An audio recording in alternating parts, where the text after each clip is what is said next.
The subcommittee will come to order. Without objection, the chair is authorized to declare a recess of the subcommittee at any time. Without objection, members of the full committee not on this subcommittee are authorized to participate in today's hearing. This hearing is entitled, quote, "The Promises and Perils of Central Bank Digital Currencies." And before I recognize myself for an opening statement, I'll just note for the witnesses and anybody watching at home on TV, this is a hybrid hearing, so there are actually people participating that are tuning in virtually. That should be managed. We've done it before, should be managed well, but there will be moments when questions do come in from people who are participating remotely, just so that the panel is aware of that fact. So with that, I now recognize myself for 4 minutes to give an opening statement and welcome the witnesses to this important hearing. Money and payment systems have been around for thousands of years, but what we think of as money and paying for goods today would have been unimaginable even to our grandparents who carried cash and sometimes wrote checks. Technological innovation in the last 2 decades has transformed money, payment systems, and banking. The rapid growth of crypto assets, digital currencies, and peer-to-peer networks facilitate business transactions and quicker international payments, amongst other things. However, as is true with all innovation, there are potential downsides. Those of us charged with oversight and policymaking must grapple with user anonymity, cybersecurity, investor protection, and market safety, among other challenges posed by this innovation. Today, in very timely fashion, we grapple with the potential benefits and drawbacks of creating government-backed digital currencies. The decisions that emerge in legislation and regulation will significantly shape the world of finance. Some 81 nations, including our own, are now exploring a central bank digital currency. While some countries are moving faster than others, each central bank has its own policy objectives and expectations. The Federal Reserve's forthcoming white paper on digital payment systems will likely provide insight into how the Fed believes the U.S. should approach and monitor these issues in the years ahead. Vice Chairman Perils, in a speech notably entitled "Parachute Pants and Central Bank Money," suggested that all this activity might be a bit of a fad. No single policy change or set of regulations will solve all of the challenges in this arena. The choices we make regarding a central bank digital currency will have both positive aspects and drawbacks. A U.S. central bank digital currency could potentially draw unbanked Americans into a formal and lower-cost banking system. It could provide the Federal Reserve greatly enhanced policy tools, and it could be a prudent response or alternative to the Wild West of privately sponsored cryptocurrencies. However, a central bank digital currency could cause significant disruptions in the existing banking sector, particularly since the Federal Reserve is looking to the Congress for direction and authority. Legislative inaction, which sadly has become something of a default setting in this institution, will be a choice, and not necessarily a good one. Widespread global adoption of other central bank digital currencies, particularly the Chinese digital currency, could erode the highly advantageous role of the dollar internationally. Since World War II, the US dollar has been the primary global reserve currency. The strength and stability of our currency has helped secure our position as the world leader in finance and been a reliable mechanism to facilitate trade and our borrowing needs. The extensive use of the dollar in foreign markets also provides us and U.S. officials with important tools to crack down on criminal groups, monitor illicit activity, and tighten the screws on those who would threaten America or its allies. Much has been said about the Chinese digital yuan and the possibility that the Chinese government will attempt to usurp the dollar as the reserve currency, but we must also be mindful of the actions by our allies.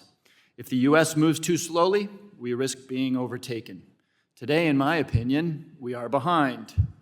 Following the rest of the world in innovation is not a traditional American experience.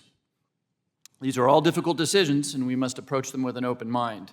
We need to work together to foresee the unintended consequences, understand the expected trade-offs, and stay a step ahead of potential challenges. With that, I'd like to again welcome this terrific panel of esteemed witnesses and recognize the ranking member for 4 minutes of opening statement. Thank you, Mr. Chairman, for holding this very important hearing. Thank you to our witnesses for joining us today. I look forward to an engaging discussion. The development of new technologies and changing consumer behavior have resulted in drastic changes to our payments systems. Frictions previously associated with the transfer of funds from person to person or business to business have eased significantly, As the landscape continues to shift, central banks are exploring the digitization of their currencies. There are many potential benefits associated with the development of central bank digital currencies, including easing transactions and reaching previously underserved populations. However, we must also be mindful of the potential negative national security implications, including CBDC's use in financing illicit activities or evading sanctions, and the long-term consequences if we lose our competitive edge to countries like the People's Republic of China. According to recent data published by the Atlantic Council, since 2014, dozens of central banks have begun exploring CBDCs. 32 countries are in the research stage, and 35 have either launched a CBDC, conducted a pilot, or are in development. In the United States, as the chairman noted, the Federal Reserve Chair Powell has indicated that the Fed is closely examining the concept of a digital dollar and plans to release a white paper on the subject in coming months. One area of potential promise of a U.S. digital dollar is expanding financial access and inclusion for unbanked individuals. A recent FDIC survey found that roughly 14 million American adults did not have a bank account. It is possible that lower system costs and digital wallets tied to CBDCs may provide access to underserved populations. Meanwhile, China is pressing ahead in its development of a CBDC and has already launched pilot programs of its digital renminbi with major retailers in select metropolitan areas. In 2016, then People's Bank of China Governor Zhao Xiaoshuan stated that his ambition was to eventually replace cash in China with its digital renminbi. Beneficial to the CCP is the fact that a widespread adoption of a digital currency would allow them to track every purchase, expand domestic surveillance initiatives, and exert greater control over private transactions. The CCP may even use its newfound visibility into transactions as a tool to enforce party discipline. China has made clear their motives to challenge the United States as the preeminent global economic power. The development and implementation of a digital currency is one of several steps in their quest as they seek to usurp the dollar as the world's reserve currency. As policymakers focused on national security implications of financial services, we must closely monitor China's actions and appropriately react to these developments. While it is imperative that the United States not cede its competitive advantage, we must not rush the process for the sake of simply keeping up. With the development of this importance, magnitude, and potential long-term impact, we must realize that getting it right is more important than getting it done fast. In this regard, I agree with Chairman Powell, who last year stated, quote, "It is more important to get it right than to be first, and getting it right means that we not only look at the potential benefits of a CBDC, but also the potential risks." We must also carefully deliberate the appropriate role of the Fed in issuing a CBDC. Should it approach the program alone, going directly to consumers and taking on the roles and responsibilities traditionally held by private institutions, such as customer service, transaction verification, and AML KYC compliance? Or should the Fed approach the issue in coordination and partnership with the private sector? I hope our hearing today will help inform our thinking as we weigh the benefits and potential costs of CBDCs, specifically in the context of U.S. national security and the appropriate role of the Fed. I yield back.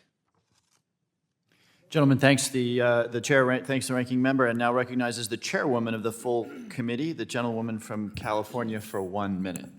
Thank you, Chairman Himes, for hosting this hearing, part of a series that this committee has been holding on the policy, law, and regulations surrounding digital assets.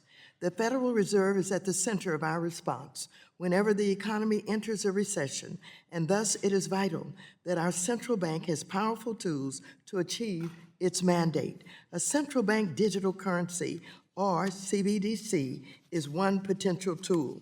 In addition to economic matters, as the Fed considers CBDC adoption, Congress must also be mindful of how proposed models will affect the global influence of the U.S. dollar, advance efforts to fight financial crime, impact communities of color, enhance financial inclusion, and balance privacy with the transparency needed to defend the financial system from abuse. So I look forward to the witnesses' comments and yield back the remainder of my time.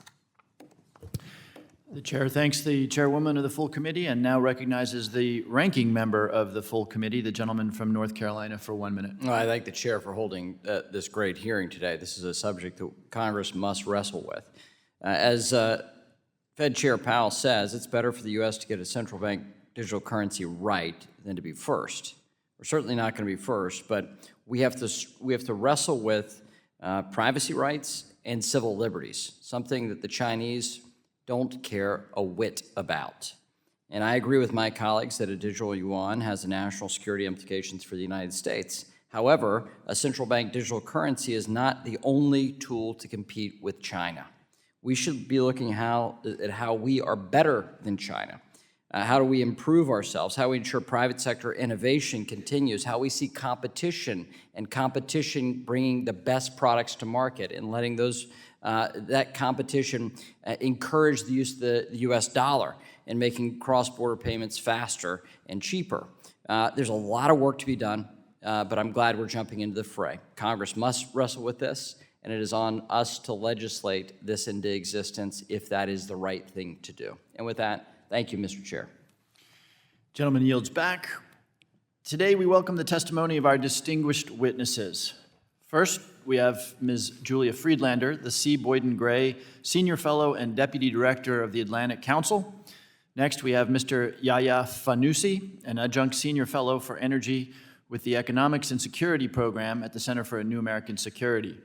Next, we have Dr. Andrew Levin, a Professor of Economics at Dartmouth College, followed by Dr. Julia Coronado, the President and Founder of MacroPolicy Perspectives. Finally, we have Mr. Robert M. Baldwin, the Head of Policy at the Association for Digital Asset Markets. Witnesses are reminded that their oral testimony will be limited to 5 minutes. You should be able to see a timer on the desk in front of you that will indicate how much time you have left. When you have 1 minute remaining, a yellow light will appear. I would ask that you be mindful of the timer, and when the red light appears, to quickly wrap up your testimony so that we can be respectful both of the other witnesses and the committee members' time. Without objection, your written statement will be made part of the record. Ms. Friedlander, you are now recognized for 5 minutes to give an oral presentation of your testimony. Good morning, and thank you, Chairman Hyams, Ranking Member Barr, and esteemed members of the subcommittee for the opportunity to speak to you today about central bank digital currencies and their role in global finance. My name is Julia Friedlander. I'm the C. Boyden Gray Senior Fellow and Deputy Director of the Geoeconomic Center at the Atlantic Council. I lead our work on economic statecraft. That's the use of financial, economic, and regulatory tools in foreign policy. I have served as an economist at the CIA, as Senior Advisor at the Treasury Department's Office of Terrorism and Financial Intelligence, and 3 years on the National Security Council staff. This decade of federal service gave me an acute sense of how financial regulation intersects with national security and the role of the United States in global standard setting based on entrepreneurialism, rule of law, and respect for the rights of the individual. Last week, the Geoeconomic Center launched the newest version of its CBDC tracker, which follows the progress of research, design, development, and piloting around the world. You can explore it at Atlantic Council at work. The database features 81 countries, more than double the number we identified 1 year ago. 5 countries have fully launched a digital currency, while 14 others are in pilot stage, like South Korea and Sweden. However, of the 4 most influential central banks in the world, the Fed, the ECB, the Bank of Japan, and the Bank of England, the United States is furthest behind. Countries are pursuing CBDCs for a variety of reasons. COVID-19 obviously played an outsized role. The need to deliver unprecedented fiscal and monetary stimulus called for innovation in payment systems. Another is the rise of cryptocurrencies and stablecoins. Some central bankers fear losing control of monetary sovereignty, while others see stablecoins as a potent complement to the existing financial system. And of course, there's Beijing. As of June 2021, the People's Republic of China announced corporate and personal wallets valued at over 5 billion, and has begun groundwork for cross-border transactions with Thailand, the United Arab Emirates, and Hong Kong. These tests are limited to bank-to-bank transactions, not retail. I'd like to emphasize, however, that this is not only a story about how we manage China. Around the world, central bankers recognize they cannot ignore the advent of new forms of digital money. I'll touch on 3 national security considerations from our research. First, countries researching or testing CBDCs use Know Your Customer procedures similar to the traditional banking sector, but are developing different thresholds to balance KYC with financial inclusion and lowering barriers to instant payments. This could lead to a patchwork quilt of regulations and operating platforms, making KYC ineffective. Second, what one country calls due diligence may be a data privacy violation and illegal state-led surveillance in another, complicating cross-border transactions or risking personal safety and industrial espionage. Nation states and hackers linked to organized crime could target CBDCs to attain sensitive data and funds or destabilize the global financial system. Third, the role of the US dollar. The dollar continues to dominate international commerce, reflecting the attractiveness of the US economy as a safe haven for investment. We see no immediate threat to its role in financial settlements and debt markets or in global reserves.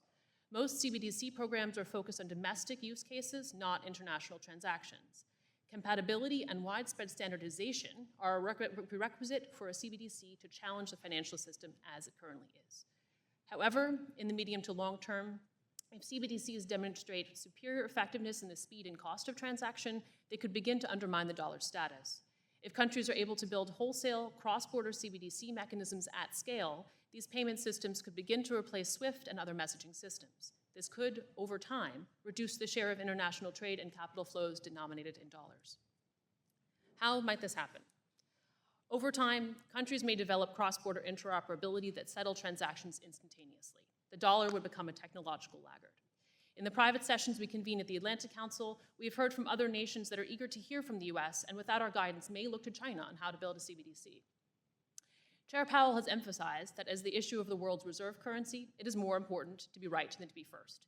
This is prudent, but the Fed risks allowing a fractured digital currency ecosystem to evolve in a way that does not protect privacy and security. The US must innovate from a position of strength. This does not necessarily mean issuing a digital dollar. Instead, the US can galvanize international coordination and ensure countries create digital currencies that are both safe from attack and safeguard citizens' data. Currently, there is a patchwork of regulatory bodies that claim some jurisdiction over development, but the US has been able to bring solutions to the table. Powell has been clear that he does not believe the current language in the Federal Reserve Act allow him to create a digital dollar. If Congress believes in the digital dollar, it should consider authoring a private pilot program, ensuring role for Treasury and varying bodies in the oversight and coordination process, or amend the Federal Reserve Act. In countries with a pilot program, other than in China, the legislature has been a key player in the process. US legislation would have a positive ripple effect around the world. It would show that we are at the forefront of innovation and compel other countries to coordinate with us. Countries exploring cross-border testing with China might worry that partnership with the digital yuan would preclude a partnership with the digital dollar. The US need not roll out a large-scale CBDC, but we need to start a new serious conversation. For the world's largest economy, the global financial leader, and the creator of the Bretton Woods system, the risk would be to do nothing. In finance, the first mover has an advantage in setting the international operating environment, and the US is a force multiplier. We can and should lead the world in the development of a safe and secure CBDC. Thank you for the opportunity to appear before this committee, and thank you for focusing on this very important issue. Thank you, Ms. Friedlander. Mr. Fanusie, you are now recognized for 5 minutes for an oral presentation of your testimony. Thank you. Chairman Himes, Ranking Member Barr, the distinguished members of the subcommittee, and my fellow panelists, it's an honor to participate in today's hearing. CBDCs inevitably, I believe, will become some part of our global economic landscape. In my testimony, I'll offer framing to understand the rise of CBDCs, outline some of the geopolitical positioning currently underway around the technology, and explain the policy posture needed to navigate the opportunities and threats that a CBDC environment may bring to US national security. First, it's best to frame CBDCs not just as a monetary development, but as a data development. For example, China's motivation for its digital fiat currency is rooted in the Chinese Communist Party's push for national fintech technology development, which is focused on building a data-driven digital economy. Online retail bank accounts, mobile payments, distributed ledger technology, and smart contract programmability are part of a range of software innovations that currently are unlinked to central bank money. CBDCs are an attempt to integrate the world of central bank money directly with both conventional and emerging data technology. Whether or not CBDCs hold either more promise or more peril for US national security will depend on how well the United States crafts policy to partake in and influence the march of fintech innovation emerging globally. Here are some important strategic points or considerations that I think policymakers must address for a sound, national security-informed approach to the rise of CBDCs. One, correspondent banking.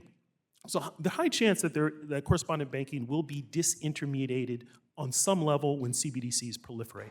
Now, private banks will not become obsolete, but banks will need to augment their services to maintain relevance in a world where users digitally possess direct liabilities with their central bank and can transact more seamlessly with foreign counterparties online. So private banks will need to find revenue models revolving around data and software-related services to remain profitable in a CBDC world. They'll have to be informed by data for their manual due diligence commitments. Also, whoever governs or influences the international CBDC to CBDC architecture is likely to gain considerable geopolitical power. Earlier this year, China's central bank proposed rules for CBDC interoperability across jurisdictions at a Bank for International Settlements seminar. The BIS also could become an environment where CBDC software is recommended or authorized for all central banks. China currently has the most progress for CBDC piloting amongst advanced or major economies. The US will need to increase its CBDC expertise and assert greater influence in the BIS and other international fora that guide CBDC development. Also, CBDCs could be weaponized in some way to retaliate against the United States. Depending on how a global CBDC system is governed, it could be possible for a bloc of countries to restrict the United States from an international CBDC apparatus that operates outside the SWIFT messaging system. Also, if you consider it, a foreign government's control over its CBDC infrastructure may make it easier for that government to block local CBDC accounts or wallets used by US companies operating in that country. Also, US economic policymakers are going to need more collaboration with computer scientists. Economists at the Fed are going to have to wrestle increasingly with complex computer science problems as they assess the possibilities. The Boston Fed's current partnership with MIT is an important step in CBDC research, but given the global pace of CBDC development, multiple Fed branches probably should collaborate with university computer science departments around the country for more extensive research. Also, fine-tuned rules around data privacy will be needed if the US launches a digital dollar. CBDC transactions, even if anonymized, will comprise a new data stream that could help the government and private firms improve financial services. But more specific guidelines on data access must be mapped out. Will law enforcement have real-time access to the raw, anonymized data feed? Policymakers and technologists must create parameters not only around what entities can directly acquire CBDC data, but precisely how much of it and for how long. The growing exploration of CBDCs does not mean that all nations will develop one in the near future. But with all the CBDC research and piloting occurring, it seems highly likely that the world will not return to the status quo of a decade ago, when there was no foreseeable technological shift in central bank money governance. Instead of asking if CBDCs will proliferate, the US inquiry should be on how they will develop and what their governance should be across borders. Despite some of the accompanying risk from CBDCs that I've outlined, the sound policy posture is not to seek to stop the development of this technology. The US position should be to promote, harness, and shape fintech innovation so that it aligns with American interests and values. This may manifest in the US deploying a digital dollar, but either way, the United States must prepare for a world where CBDCs operate in the global economic landscape. Thank you, and I look forward to your questions. Thank you, Mr. Fanusie. Dr. Levin, you are now recognized for 5 minutes for an oral presentation of your testimony. You'll need to turn your mic on. Yeah, thank you. Chairman Himes, Ranking Member Barr, and members of the subcommittee, thank you for inviting me to testify at this important hearing. I will highlight how the establishment of a digital dollar provides a crucial opportunity to improve the payment system for small businesses and ordinary families, and I will underscore the urgency of moving forward promptly on this initiative. My written testimony has highlighted the views of small business owners in my region, and actually there's some slides that are a handout for you to look at too. For example, Sean Taylor recently achieved his dream of starting his own barbershop. It's called the People's Barbershop in Hanover, New Hampshire. His business has been thriving, and he's now hired his first apprentice, Charlie Foster. On average, about 3% of the price that Sean receives for every haircut is being transferred to huge multinational payment providers, 3%. I've heard similar concerns from many other small business owners, such as the founders of the Norwich Farm Creamery. Again, you can see their photograph in the slides. And I gained numerous insights from Becky Dayton, who's been running the Vermont bookstore for the past 16 years. Becky says, "I'm working extra hard to keep this little bookstore alive in my community." The same issues are faced by small businesses across the country, including online retailers as well as brick-and-mortar firms. It's not surprising that small businesses are uniformly enthusiastic about the prospect of establishing a digital dollar. It will be secure, convenient, and costless for both the payer and the payee. Cutting payment transaction costs will help foster more business startups, entrepreneurs, and create more jobs. In joint work with my colleague, Michael Bordo, we have concluded that a digital dollar is technologically feasible and eminently practical. And we have formulated the following set of basic design principles. Again, these are listed on your handout. 1, the Federal Reserve will be responsible for managing the centralized ledger. Supervised financial institutions provide digital dollar wallets for their customers. We call this a public-private partnership. It's standard in infrastructure and many other types of public-private operations. This approach will foster competition and protect personal privacy. 2, with a centralized ledger, every payment transaction can be transmitted instantaneously and securely at practically zero cost, and the risk of fraud can be mitigated by standard methods such as two-step verification. 3, the digital dollar should be usable for all public and private payment transactions, legal tender. But consumers should be free to use other forms of payment, including paper cash. And this is, again, a very dramatic difference from the design that the PBOC is developing. Digital dollar accounts should bear essentially the same rate of return as U.S. Treasuries. Now, that might seem like a dramatic development, but in fact, the Federal Reserve has already implemented similar measures, mostly for the benefit of high net worth individuals and institutions. With the establishment of a digital dollar, consumers and small businesses will be able to receive a competitive interest rate on their everyday payment accounts. 5, given that funds held in digital dollar wallets will be fully secure, safeguards will be needed to disincentivize high net worth individuals and institutions from making huge transfers into digital dollars at times when the financial system is under stress. 6, the interest rate on digital dollars should become the Fed's primary monetary policy tool, and that will strengthen the Fed's ability to carry out its dual mandate. Now, I want to just highlight some factors that call for moving ahead promptly in establishing a digital dollar. 1, the dollar is the key pillar of the global economy, as evidenced by trade invoices and debt securities. And it's just critical, I think it's absolutely critical for the Federal Reserve to move quickly in creating a digital dollar. The ECB, the Bank of England, other major central banks are moving forward promptly. The Fed needs to do the same. Secondly, as others have said, the Federal Reserve needs to play a key role in the design of the cross-border currency exchange platform. It's just inexcusable for the Fed to stand back and let other major central banks take that role. Third, Facebook and other big tech firms are moving ahead quickly in launching their own digital currencies called stablecoins. If that happens and those stablecoins dominate the US payment system, the banks will be dramatically affected too. But it'll also be a regulatory nightmare for regulating consumer privacy and equitable treatment of small businesses. So this is, again, it's not just that China is the threat, the whole digital landscape is changing and the Fed needs to catch up. Finally, the Federal Reserve Act does not require Federal Reserve notes to be issued as paper bills.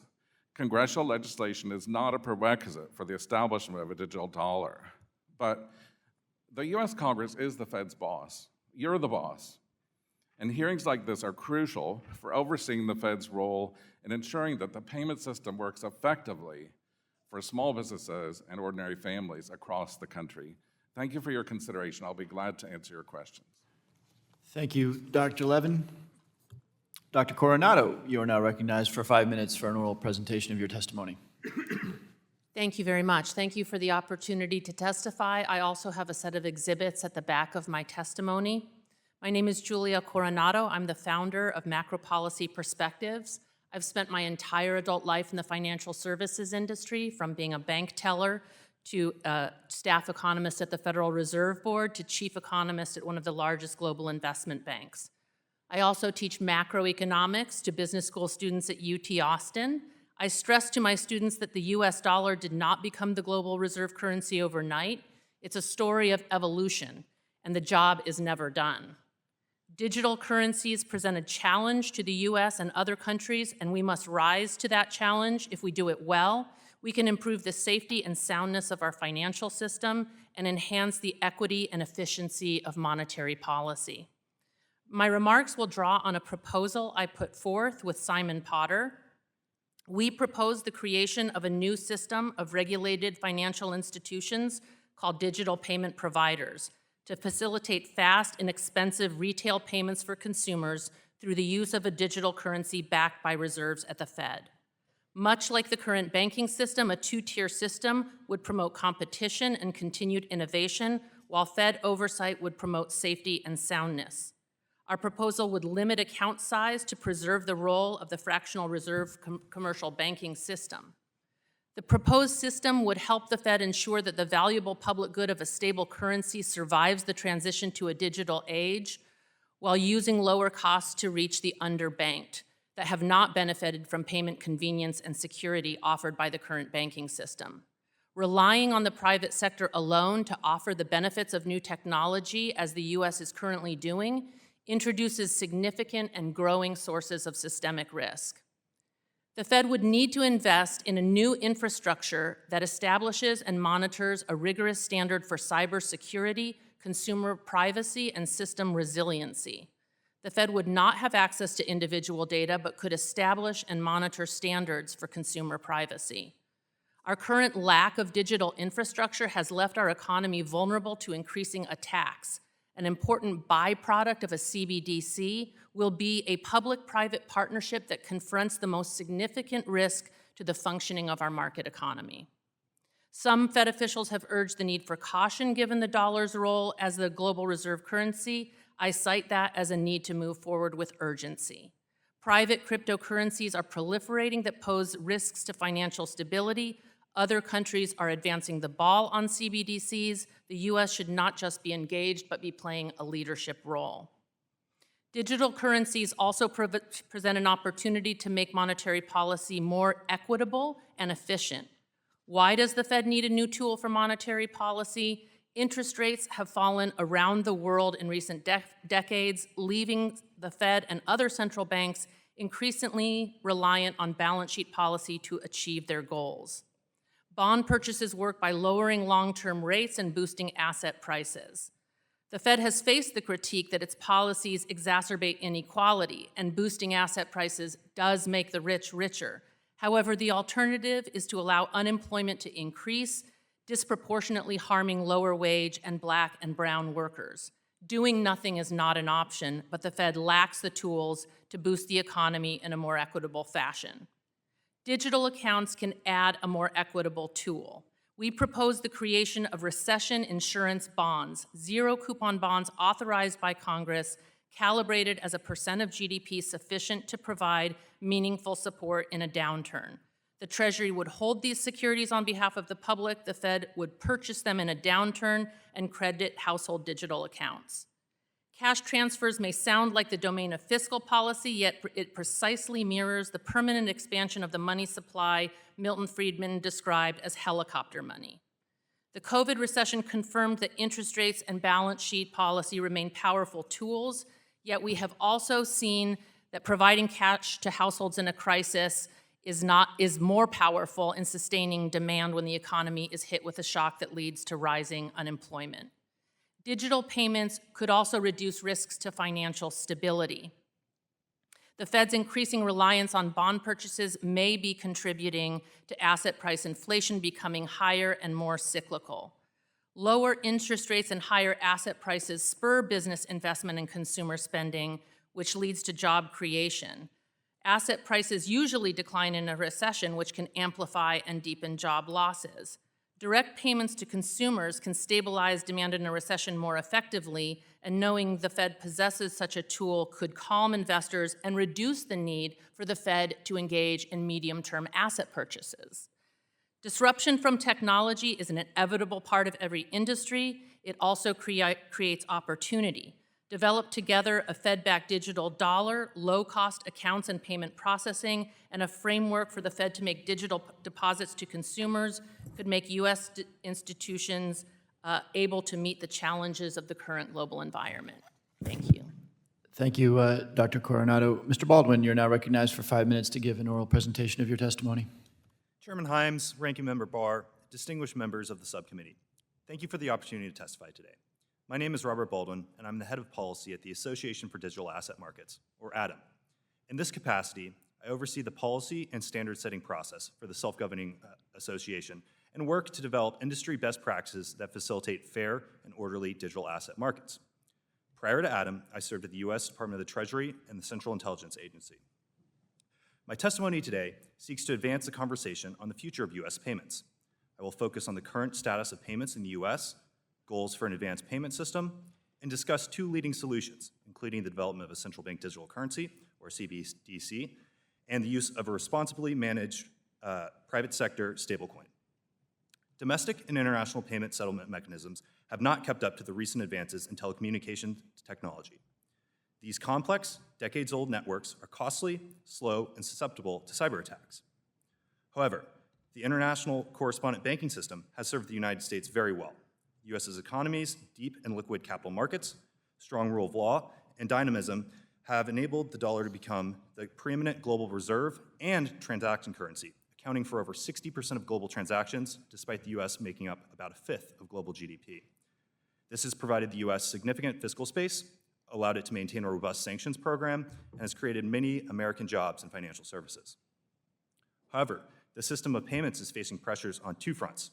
First, from international competition, such as China, and second, from innovations stemming from the development of blockchain technologies, which allows users to make both large and small payments in a fast, affordable, and secure manner. It is imperative that the U.S. looks to the future at this critical juncture, and that the future is likely related to the use of blockchain technology. When modernizing our payment system, the U.S. should seek to establish a consumer-friendly system that benefits domestic consumers while also making itself attractive for use in international business. Such a system prioritizes low cost and fast payments, individual privacy, transaction transparency and data control, and ultimately ensures that the U.S. dollar maintains its prominence in international markets. One such way to accomplish this is through the establishment of central bank digital currency. A CBDC system offers the potential for speed and cost benefits and offers promise in areas such as financial inclusion and improved cross-border transactions. However, a well-designed CBDC is a considerable undertaking and will require many intentional design choices. Another option is a regulated private sector-led stablecoin approach endorsed by and coordinated with the federal government. This could answer many of the stated goals and serve in lieu of or in advance of a CBDC. The federal approval process for fully reserved or nearly fully reserved stablecoins would be audited and would be akin to a one-to-one stablecoin. This is similar to how the New York Department of Financial Services provides oversights of its stablecoins. The system would be built on top of current financial infrastructure to provide a faster payment layer and would be purely opt-in for businesses or consumers seeking to leverage the benefits of stablecoin. A stablecoin system would accomplish the core mission of making payments cheaper and faster and could likely be developed and implemented quickly. Some questions on the functioning of this system remain, but ultimately it is a very promising approach. The U.S.'s strength in international payments and financial services space is an American treasure that has tremendously benefited the country. The U.S. must continue to innovate in this space so that it does not fall behind to pressures from international competition and digitization. The payment system is a very complex process which must be handled and studied with great care. New developments in this space take time to develop because of the intricacies involved and the necessity that there are no issues. The U.S. must start to operationalize testing and design of various approaches to payment efficiency improvements so that when it is time to act, policymakers have a full suite of options. Thank you for your time. I look forward to answering any questions you may have. Thank you, Mr. Baldwin. We'll move now to questions from the membership of the subcommittee. Just a reminder, we'll observe the 5-minute rule. I will ask members to wind up their questions within the 5-minute time frame. I will allow witnesses to finish answers to questions within reason beyond the 5 minutes, but any questions that extend past the 5-minute will have to be answered on the record. With that, I recognize myself for 5 minutes. I'd like to spend a couple of minutes talking about the risk of inaction. There's a lot of issues at stake here, including possible threats to the traditional banking system. The word China gets the Congress these days to sit up quickly, but it also strikes me that decisions about which currency one might use have everything to do with baskets of trade and all sorts of other factors that don't relate to the nature of the currency. And of course, the digital yuan is going to raise all sorts of issues around privacy and control by the Chinese regime. So maybe I'll start with you, Ms. Friedlander, and if I have time, I'll move on to other witnesses. What is the time frame, and what are the indicators, the signals that the United States, if it were in fact behind, as it appears to be in the creation of a central bank digital currency, that we would in fact lose the ability to lead and innovate in this area? Are we talking about 3 months, 3 years, 10 years? What does that look like? Thank you. I think it would be difficult to put an exact time frame on it because the current landscape is so disaggregated. Different countries, as we note in our tracker, are at different stages of research and development, all of which are primarily based on domestic use cases. So what I would look for as a sign that the US has missed the mark or missed the train leaving the station would be wide-scale adoption of a central bank digital currency and cross-border use. Now, currently there are only 2 pilot cases of this, 2 of which one is between China, UAE, and I believe one other country in Thailand, excuse me, and another between the UAE and Saudi. Those are really only bank-to-bank transactions. These are not for large-scale wholesale use. So I would look for indications that the model was internationalizing by another country, right? And so that means that we really haven't, I mean, as we've all noted here, it's time to move, but we certainly haven't missed the ball in any stretch of the imagination. This is the time for yourselves, for the Federal Reserve in collaboration with BIS, and we argue the G20, to really develop consensus on all of these criteria for adaptation globally that reflect our values based on privacy and industrial espionage and all the things that we've noted elsewhere. Thank you, thank you. Dr. Levin, your testimony had a whiff of urgency to it. Do you agree with that? Do you think we're at risk of losing out here? And on what time frame? So you have to imagine here, You got to turn your mic on. just like on Zoom. You have to imagine central banks tend to be conservative. Can you pull the mic a little closer? Okay. Thank you. Central banks tend to be conservative, and the Association of Central Banks, it's called the BIS, the Bank for International Settlements, is traditionally very conservative. The general manager of the BIS has said that it's a wake-up call for central banks. He has said very clearly that central banks need to introduce their own sovereign digital currencies. The European Central Bank has already indicated that they're going to do it. The Bank of England has come pretty close to saying that now. The problem here with delay is that even if these currencies are initially introduced for domestic purposes, there will be a cross-border platform. That's part of what the BIS is working on now, so that these currencies can be easily interchanged with each other.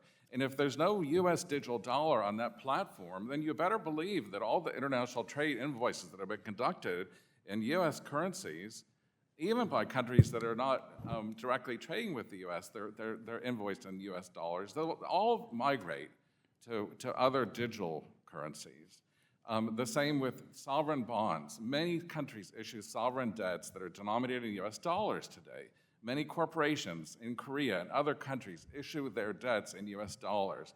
If there's no US digital dollar on the cross-border platform, then all of that will change, and it's probably not 10 years away, probably not even 5 years away. We're probably talking, I would guess, 2 years. But that means that the Federal Reserve has to catch up. I think several of you said this earlier.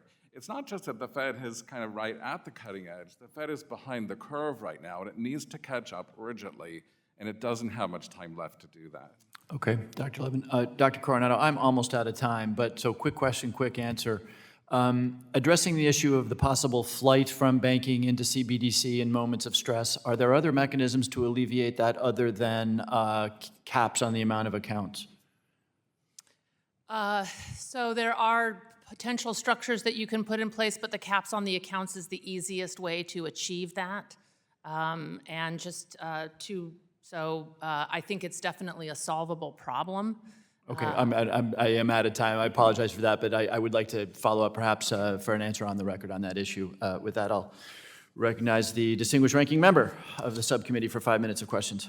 Thank you again, Mr. Chairman, for holding this important hearing. Mr. Baldwin, given that China is years into its pilot program and has expanded its digital currencies availability in more major markets, is there a risk presently that the U.S. Will cede a global economic competitive advantage to China if we do not follow suit and quickly with a digital dollar?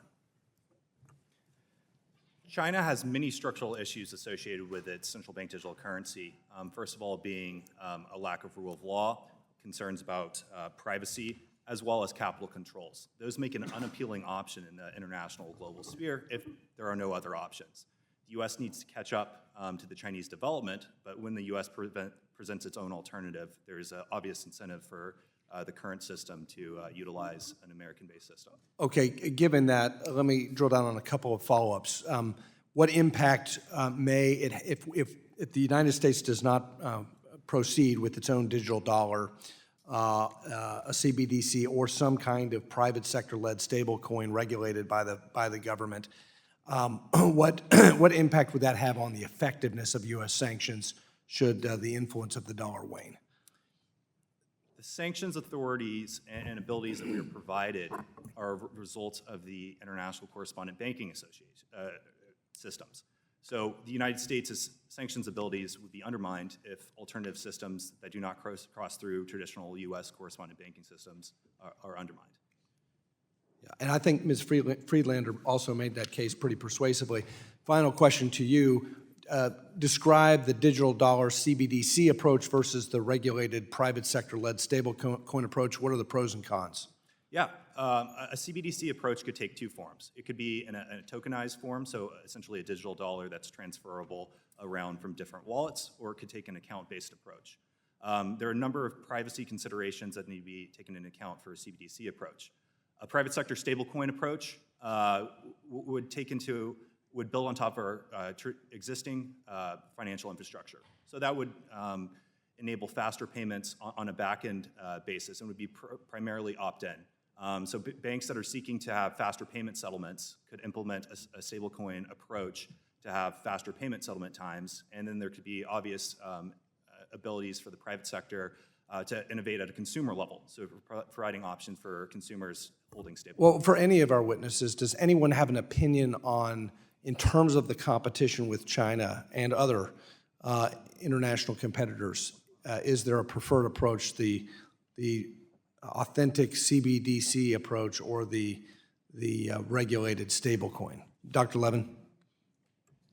Yeah, I really appreciate Mr. Baldwin's perspective, but I think that the truth is here that it depends on how the stablecoin is designed. If you have a stablecoin where it's 100% backing by reserves held at the Federal Reserve, which is essentially what Dr. Coronado was describing, and it's essentially what Michael Barr and I have been advocating for quite a few years now. Okay, it's actually a narrow bank, and I know that Chairman Himes is familiar with this issue. Okay, that a narrow bank means that the deposits that a customer makes are held 100% reserves at the Federal Reserve, so it's perfectly safe and secure, and in the kind of payment system we're describing, it can be instantaneously transferred. The point is, if you have a privately issued stablecoin that does not have 100% reserve backing, it's backed by something else, people are going to have questions about it. And this is not the first time in history. There's been other times in the past where there were kind of privately issued currencies, and they had different values, trading. There were exchange rates of the different stablecoins. We can't have that kind of thing at the center of our... Thank you for that The bottom insight. line here is we've got to move forward with a central bank issued currency. Thank you for that insight. On monetary policy, Dr. Levin and Dr. Coronado had some views on this. I will have to say Dr. Coronado was a little alarmed about some of the concepts that you're putting out there, and so moving the role of the Fed into a much more powerful role and a more non-conventional role. So with respect to monetary policy, this idea of strengthening the Fed's ability to foster dual mandated maximum employment and price stability. Is there a risk of giving this kind of power to the Federal Reserve to undermining price stability and contributing to, for example, inflation? Mr. Baldwin, do you have a view on that?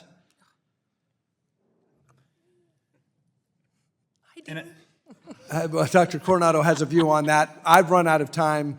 Nobody's answered that question, but perhaps you all could answer that question in the next round of questioning. And I am intrigued, Mr. Chairman, by the argument that we need legislation. And I would like to know also from the witnesses in the conversation today what that should look like. With that, I yield back. Gentleman yields. The gentleman from New Jersey, Mr. Gottheimer, is now recognized for 5 minutes. Thank you, Chairman Himes and Ranking Member Barr, and thank you to our witnesses for being here today.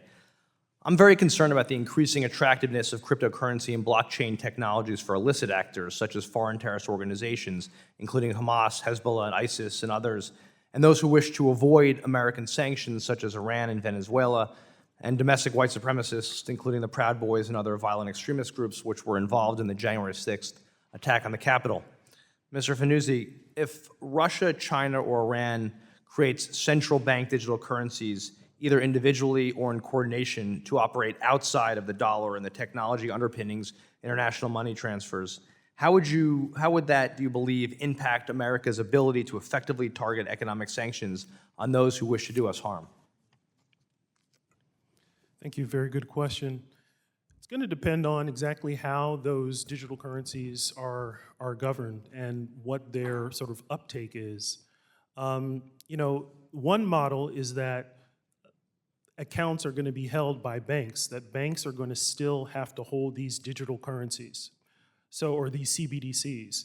So the question would be, does the U.S. still have leverage to influence those financial institutions which are dispersing, which are interfacing with users? I don't think in the short term, because Russia or any U.S. adversary creates a CBDC, that means that then those institutions within the country, even if it's China, it doesn't mean that that country is not going to still need access to the U.S. dollar, to the global financial system. This is not something that just a technological deployment is going to give them that much leverage. So I think you have to look at it as a short-term issue versus a long-term issue. I think the long-term risk is not in, are these CBDCs proliferating, but the question is, what does the international CBDC exchange system look like? How many other parties are actually invested in it, and does that system rival the conventional systems that we have? Thank you for that, and are there structural aspects to CBDCs that may be of benefit to America's sanctions program and our fight against illicit actors in the financial system? Well, I think if that's why the idea of promise or peril is really good, right? Because on one side, yes, there is this issue of lack of, long-term lack of sanctions pressure or vulnerability on these actors. But if you also think about a bigger ecosystem where there may be some pluses. So for example, if, because of the technology, if we have a system where, whether it's, let's say, US CBDC, where now it's easier to do sanctions screening because of the programmability, right? These are solutions that even the private sector is trying to do, working sanction screening into digital currencies. So you can imagine that there could be a trade-off. Now, I can't say whether it's going to be all this or all that, because we don't know how this is going to play out, but we shouldn't underestimate that there will be some positive factors as well. Thank you so much. Ms. Friedlander, in your testimony, you said, quote, of the 4 historically most influential central banks in the world, the United States is furthest behind in the work on digital currencies. Furthermore, absent leadership, you went on to say the U.S. could miss out on an opportunity to foster financial inclusion, increase cybersecurity, and maintain dollar dominance. However, you also said that, quote, there are upcoming opportunities for the U.S. to play catch-up. Would you elaborate on those opportunities and what steps does the United States need to take to become a leader in digital currency infrastructure, please? Sure, thank you. I think the first step would be to openly acknowledge that the United States is exploring and actively considering a central bank digital currency. Now, as I noted in my testimony, that doesn't mean that we actually have to deploy one, but putting our imprint, again, as the U.S. as the sort of global financial actor of choice, right? And countries are coming to us and saying, can you help us design this? right? Using the power of our of our private sector as for design elements, but also our regulatory capacity in multilateral fora to put together a framework among allied countries that then, quite frankly, gives China a bifurcated choice, or close to one, right? Do you join the international community and multilateralize, or do you use this as a force of internal control, as Yaya often argues? To that point, do you think there's a tipping point where we've waited too long or too far behind the Chinese or others to lead in this space, or you think we've got time here? I think we have a limited amount of time, and I think as I answered the chairman's question, right, look for cross-border use cases of the digital yuan, and this is one benchmark I think that was noted in the briefing memo ahead of the hearing is BRI, right, using digital yuan as a method of debt repayment for individual countries, right? So if those are starting to become effective, if countries are saying, okay, we're turning to China as a model for how we build this, and not to the United States or not to partner countries like the UK, right? Thanks so much for the answer. Yield back. Thank you. Gentleman yields back. The gentleman from North Carolina, Mr. McHenry, ranking member of the committee, is now recognized for 5 minutes. Thank you, Mr. Himes. Mr. Baldwin, the theme of today's hearing, the promises and perils of a central bank digital currency. So this leads me to a fundamental question. When we look at what they've done in the Bahamas on the sand dollar, they were trying to solve the movement of hard cash, a physical asset, among 700 islands. So that's what they were trying to solve. What are we trying to solve with the U.S. central bank digital currency, in your view, Mr. Baldwin? At its core, we're looking to solve the issue of faster and cheaper payments. Okay, faster and cheaper payments. So is the Federal Reserve the place to do that? The Federal Reserve has the ability to do that through a CBDC approach. There's also private sector approaches that could also work, such as a stablecoin. Okay, so Mr. Fanusie, you've written in one of your papers, China's digital currency. You explain that the CCP, the ECNY, will enable the CCP to yield punitive control power over Chinese citizens in tandem with the social credit system, right? So explain that to us. Well, it's because the ECNY, the digital yuan, is just one small part of a broader data strategy that the CCP has. It's really about integrating all aspects of data, everything that the government can have its data, can gain data from, and to utilize it. And whether it's, we think the social credit system, whether it's, anti-money laundering, political corruption and graft, they're trying to develop a system where the government is able to use that. And the key thing is that right now is to use financial infrastructure in a way that right now is a little bit, it's not as streamlined. So if China now wants to... But you said punitive. Yeah, what do you mean by punitive? So this isn't just data flows and we want to analyze it and understand our economy. Could this potentially be to disappear someone, to freeze their assets? It's possible if that's what the Chinese government wants to do. Yes, very possible. Okay, so we know the story of H&M disappearing from all digital aspects in China overnight out of criticism. We've seen what happened to Jack Ma.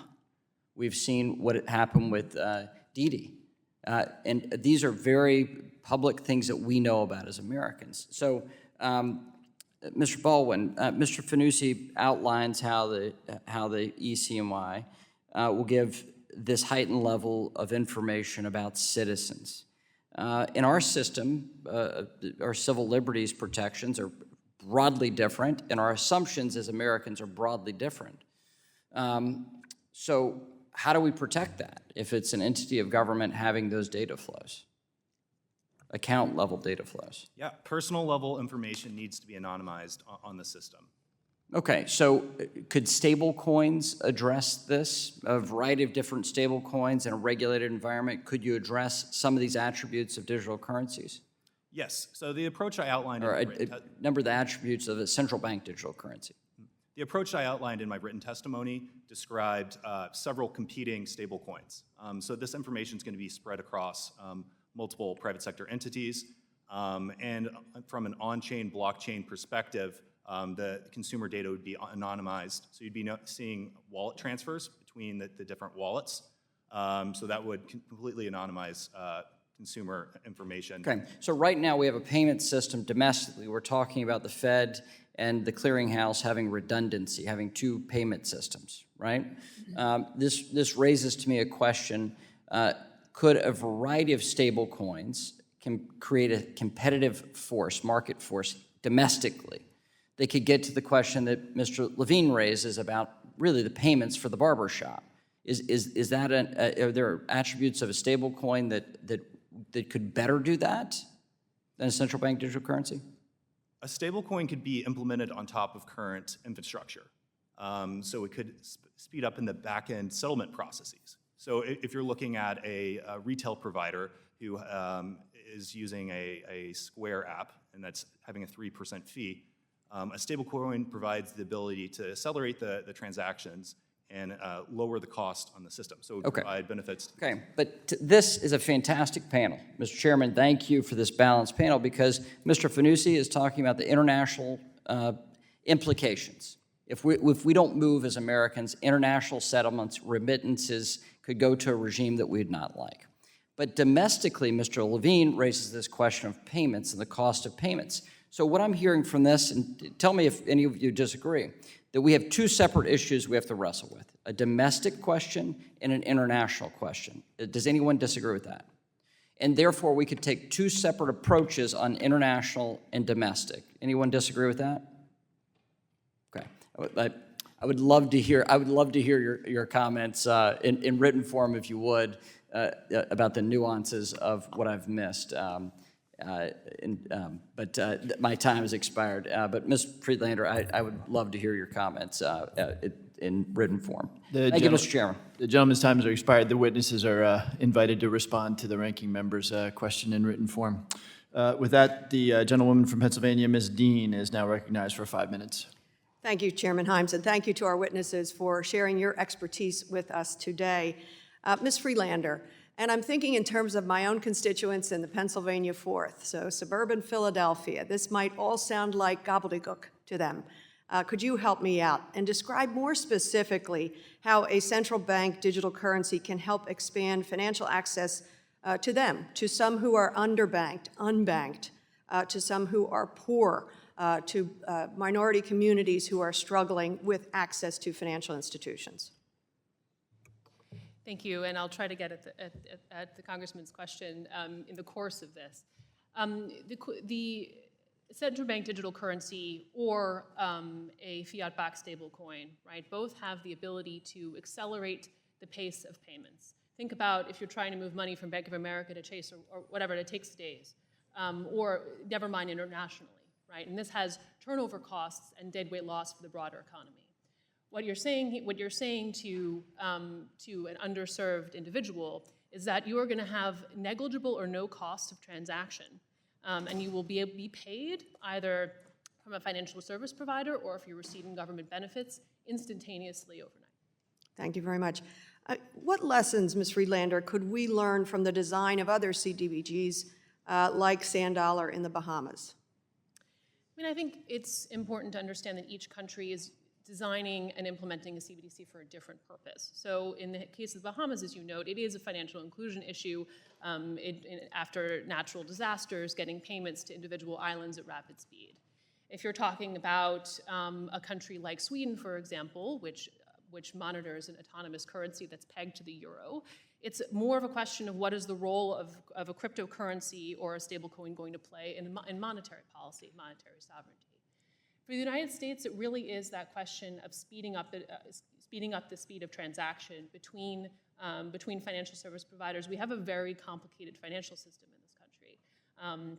It's regulated on federal level, on state level, on local level, and providing some clarification on that and streamlining will be very valuable to the consumer. And I'm sure that some of my colleagues here might agree and elaborate. Okay, terrific. Dr. Coronado, in your testimony, you touch on the idea, and this is something that I had introduced during the COVID pandemic and the economic collapse, of automatically triggered quarterly economic impact payments in times of a financial downturn. Others on this committee have been working through some other types of automatic payments. You touch on this in your testimony as well.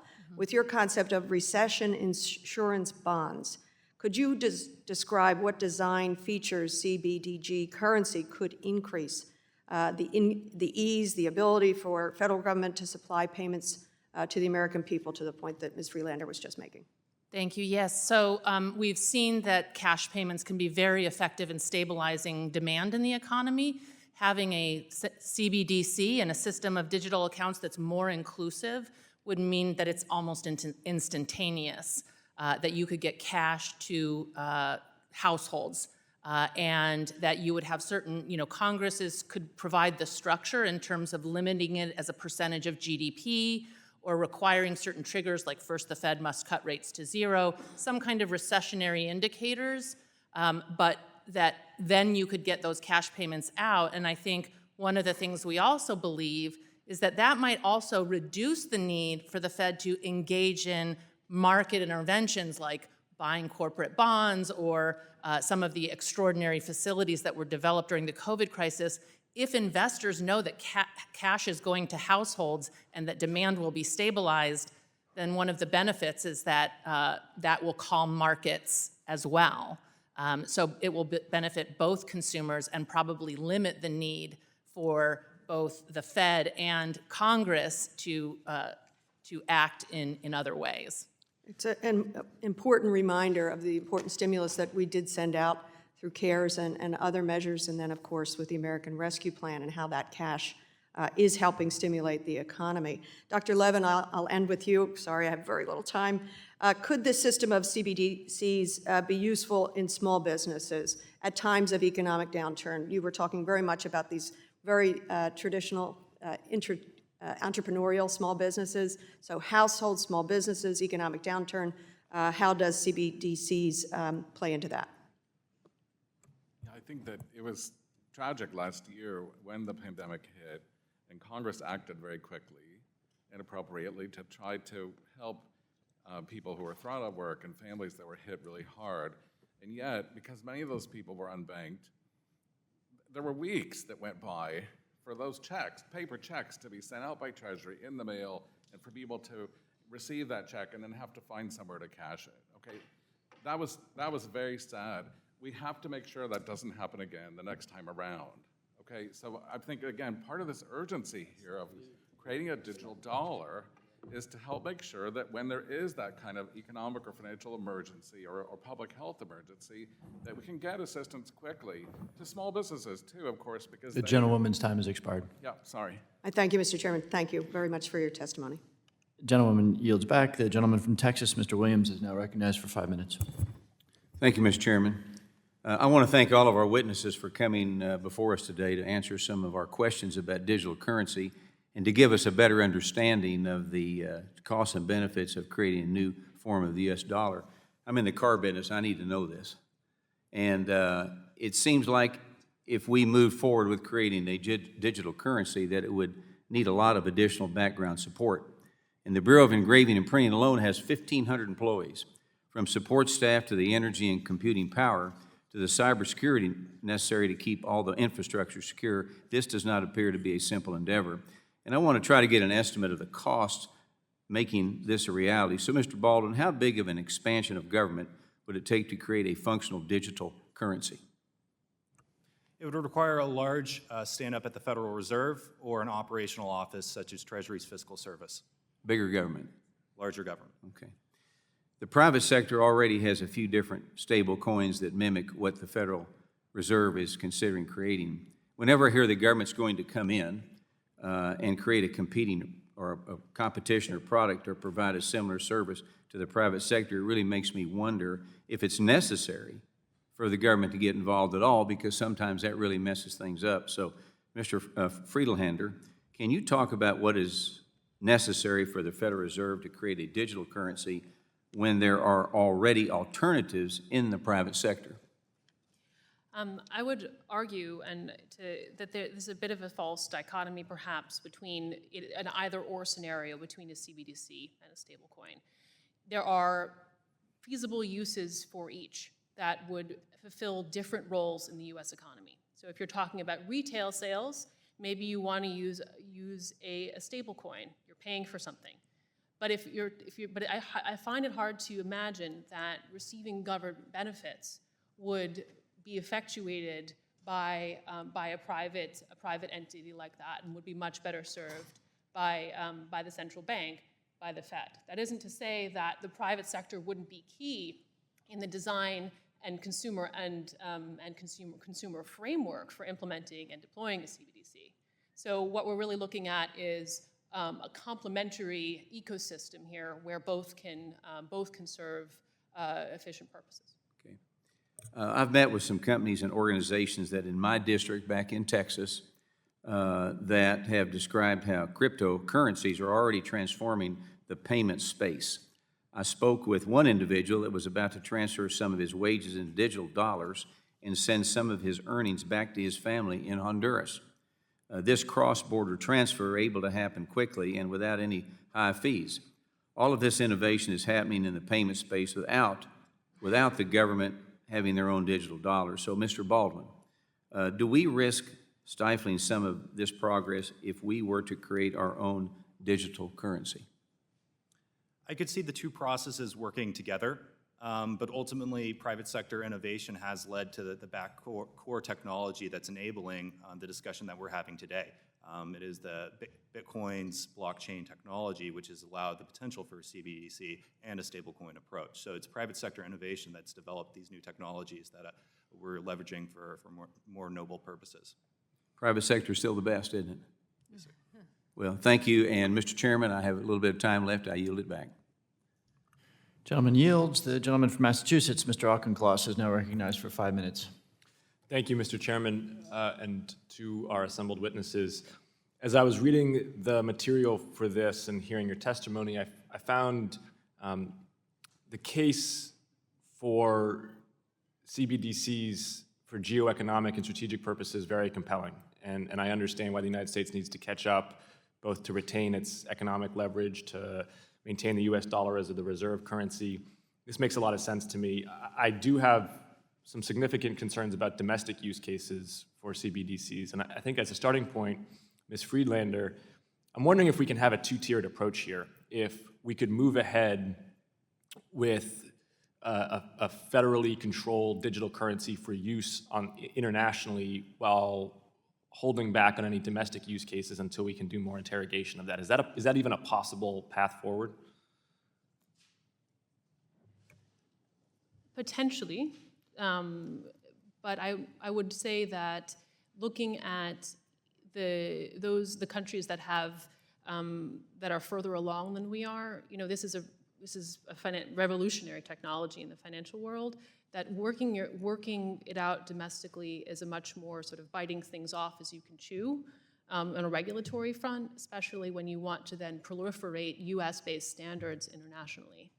And especially if the US dollar maintains its role as the global reserve currency, you're going to want to define those standards at home before you deploy them abroad. So I would say probably I would not necessarily advise that approach, even if it were technically feasible. Do any of the other witnesses disagree with that assertion, or does anybody have anything further to add? Dr. Levin, if you could be in the next 20 seconds. I'll try to be brief, sorry. But I wanted to connect this to what Congressman Williams said. Ordinary families actually like using US dollars. Okay, just an example of this, the Norwich Farm Creamery, all of their products, ice cream, milk. Dr. Levin, I apologize, but I want to get directly to the question I asked, though, whether it would be possible to proceed internationally without a domestic use cases. It does make sense to start domestically, okay? Introduce a currency that's held in wallets that a lot of people start using, and that's instant and free. And then you would develop the cross-border transactions to facilitate international. Mr. Fanusie? Yeah, I'll just add, I think it's a practical question. It's if we're going to go to international discussions, what do we bring to the table? Other countries, China, what do they have? You think about all the pilots that they have. With those pilots, there's a massive amount of data and analysis. They're learning, they're iterating. So if we are in a forum and it's a bunch of countries across the table, central banks, and China puts all this data, all these examples of how its trials have worked domestically, well, what do we have? Just theoretically how things should work? Wouldn't we have that we are currently the reserve currency, and thereby there's a tremendous benefit of adoption of the digital dollar? Yeah, but so you're right. So there was always going to be a place at the table for the U.S., right? The Fed's going to have a place at the table. We will have a place at the table. But I say as a practical matter, right? These are computer science and data issues. How can we would have to really be able to get into the weeds about models, about proposals, and there are a whole bunch of policy questions that you have to answer because you start doing the technical research. So then taking that as a jumping off point in this final minute, Dr. Coronado, my principal concern with the domestic use cases really is the blurring of the line between monetary and fiscal policy. I think this builds on what Mr. Barr was alluding to before he ran out of time. As I was reading some of these memos with these direct monetary transfers, for example, from the Fed to individuals, I mean, this strikes me as fiscal policy, not monetary policy. And I just have real concerns about an organization as insulated, and it's designed as such, but as politically insulated as the Fed, taking over fiscal policy from Congress. Let me clarify. I don't think it's fiscal policy. I think it's a better form of monetary policy. That line was already blurred during the COVID crisis when the Fed extended direct lending to a number of sectors in the economy and crossed a number of lines because the economy required it. And what this would do is just give them a better tool to get at the root of the problem, which is consumers themselves. Why do you need to stabilize markets from going into tailspins? Because markets are fearful of consumers, of the economy collapsing. So if you can provide that backstop, and again, Congress can write the rules here, you can put guardrails on this, but it is classic monetary policy. It is Milton Friedman's helicopter drops. So I don't agree that that's the critique here. It's just money creation in a far more efficient way. And I will bet that we will not have to expand the balance sheet nearly as much if you give the Fed a tool like this. $4 trillion we've expanded it over the last 18 months. I'm out of time. Mr. Chairman, I yield back. Gentleman's time has expired. The gentleman from Arkansas, Mr. Hill, is now recognized for 5 minutes. I thank the chairman. Thank you for the witnesses, and it has been a very good, diverse, and interesting panel, and we appreciate everybody's participation. I've certainly been talking about this concept of a central bank digital currency for over 2 years now, and trying to ask the best people around the world to think about it. In 2019, my friend on the other side of the aisle, Bill Foster, and I wrote the Fed and the IMF about what they considered, what their initial views were on a central bank digital currency and what their efforts were to move it forward. And I think Mr. Foster and I were in summer of 2019 found they were not interested. I think now in the summer of 2021, you see significant work. And as a result, we introduced legislation together, H.R. 2211, Central Bank Digital Currency Study Act earlier this year, which would require a study and report by the Fed and other U.S. financial institutions about the impact of a digital currency might have on our financial system and the economy. And we certainly look forward to that bill moving forward. Likewise, I've introduced legislation with our chairman, Mr. Himes, H.R. 3506, the 21st Century Dollar Act, to make sure that the U.S. government has a strategy to ensure that the dollar remains the primary global reserve currency. And clearly the topic we've had today indicates how this will play some future role in that. The international standing of the dollar should always be at the forefront of our minds in the development of a digital currency, whether it's a CBDC or some other kind of stable coin option. I'd like to ask my friend, Mr. Himes, if our bill, H.R. 3506, and Mr. Foster's bill, H.R. 2211, if he thinks those might be eligible for markup in the House Financial Services Committee. I thank Mr. Hill, and I think both bills are important. They're bipartisan and forward-looking, so I will push the chairwoman of the committee to bring them forward. I thank my friend from Connecticut and for his leadership of this committee. Personally, I'm concerned about this direct account issue. I'm not there yet. I like the idea that there's a blockchain pay rail out there, and that it's a dollar-based digital currency that America's Congress and Fed Treasury have authorized. So but I'm still thinking, and I'm open to what those intermediaries on that blockchain rail look like, but I'm not yet sold on the idea of direct accounts personally. But this conversation is a big part of that thinking, and as I said, I'm grateful for your contributions. Mr. Baldwin, do you think it's important, as we think through the central bank digital currency idea, that we make sure that the dollar, that is a strategic part of the discussion, that the dollar, we work to make sure it remains the reserve currency for the world? Absolutely.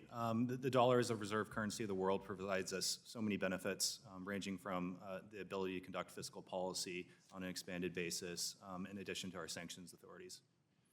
And with your experience at the Treasury, I know you've studied the uses of blockchain from a national security point of view as well. And in the past, blockchain analytic tools have been successfully employed by cryptocurrency businesses and financial institutions to mitigate risks related to traditional cryptocurrencies and enable them to meet their AML currency reporting transactions. Can you talk a little bit about that? Yes, I mean, it's an example of private sector innovation. The blockchain space has been around for approximately 10 years, and when it first came out, there was a number of questions surrounding how we'll be able to trace these things, but the thing is, they're all on a public ledger. And as a result, there's been a number of firms that have stepped up to the plate and have developed the capacity to go and analyze blockchain transactions, and they're able to follow the on-chain transactions and find flows to elicit bad actors. It's in the case of the Colonial Pipeline incident in hacking, the FBI was ultimately able to track down the funds and recover them. And likewise on sanctions circumvention, that's been a good topic today. We've talked about that. The same is true there, where blockchain analysis can be used to not allow sanctions to be violated. Yes, analysis of host wallets that are in foreign countries, such as Iran or North Korea, could track payments and prevent payments from going to certain places. I thank the chairman. I yield back. Gentleman yields back. The gentleman from Massachusetts, Mr. Lynch, is now recognized for 5 minutes. Thank you, Mr. Chairman. A great hearing. Thank you to all of our witnesses. This has been very, very helpful. Dr. Coronado, you mentioned in your opening statement that the way that the U.S. dollar became the global reserve currency is a long story, and it really it involves a lot of factors. I would suggest that one of those factors is the ability of our government, the rule of law. Mr. Chairman, I'm getting a lot of interference. Is there something wrong with the technology? We'll just suspend the clock for a moment. Let's see if we can improve the audio quality, or at least the volume. Yeah. Mr. Lynch, we'll give you back 15 seconds. Could the witnesses hear Mr. Lynch? Barely. Okay.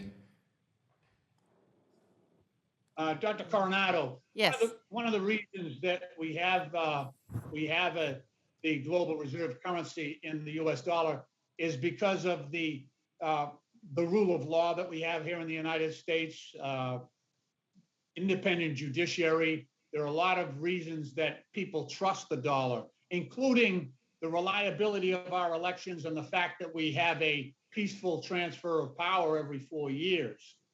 So when we talk about a digital yuan versus a digital dollar, and we recognize that China probably has more data on their individual citizens than any nation on earth.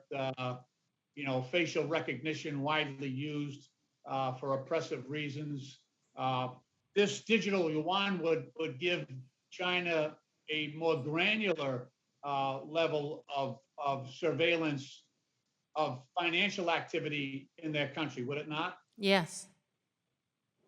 So, Mr. Baldwin, how do you think we post up when we compare a potential U.S. digital dollar versus a Chinese yuan, digital yuan? The the US's system overall is much more attractive to international partners. We have rule of law, as you mentioned. We have settlements in courts.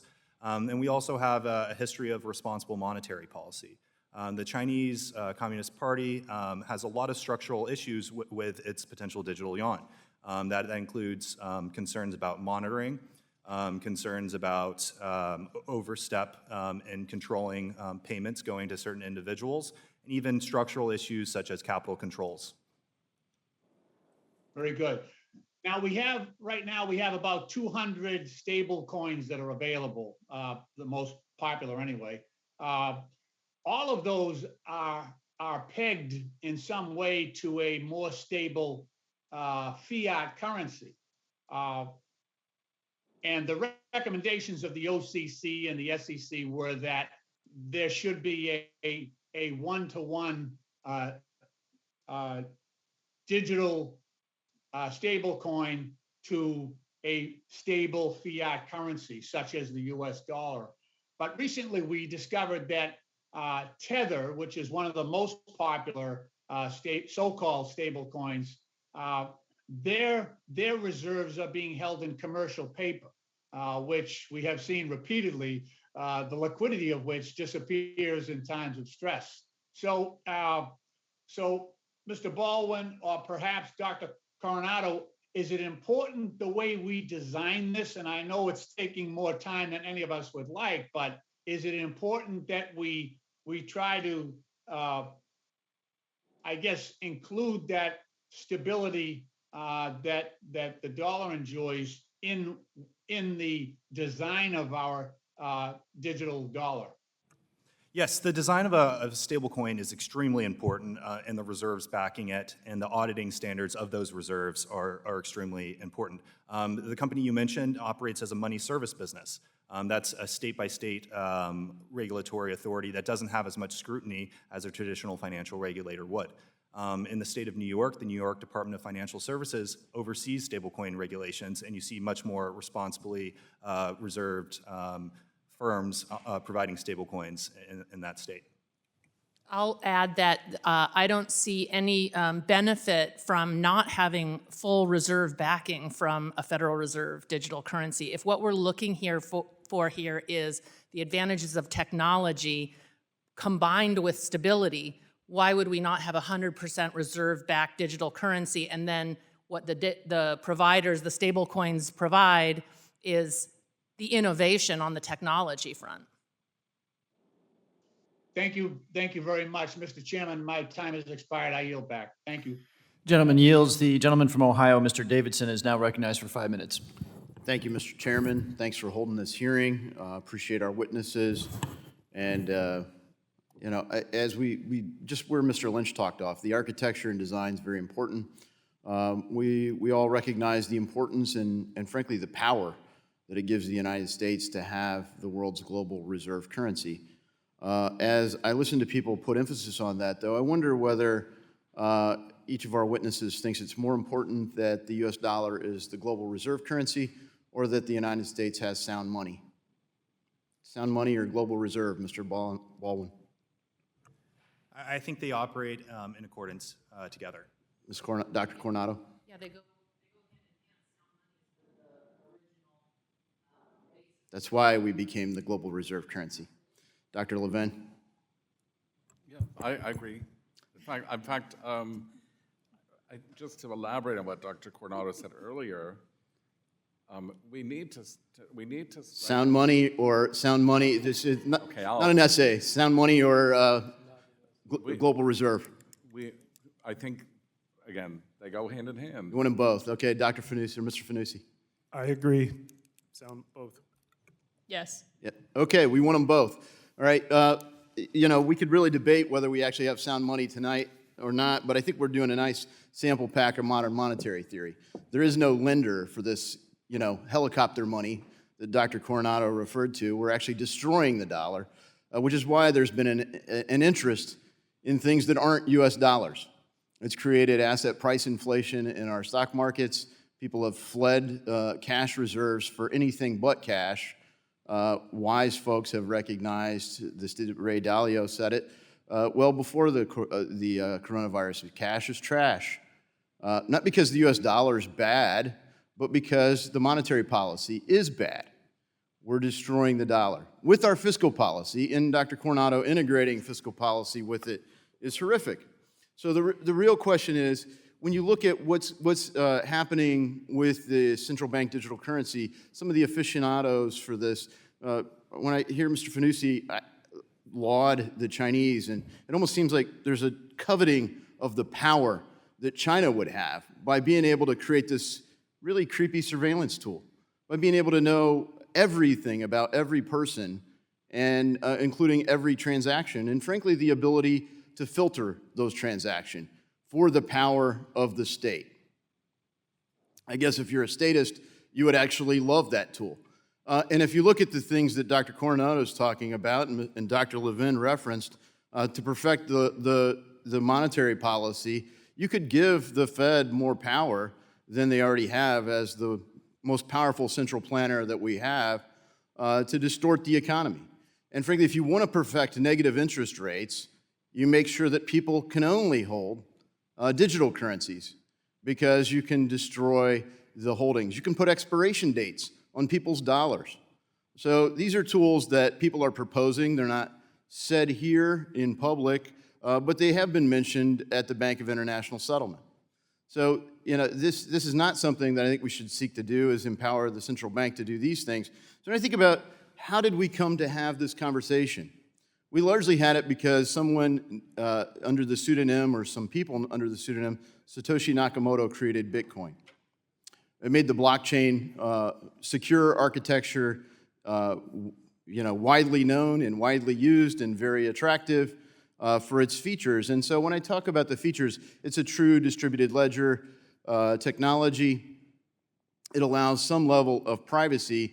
And as we've talked about the challenges for the payment system, all these things are already happening, Dr. Levin.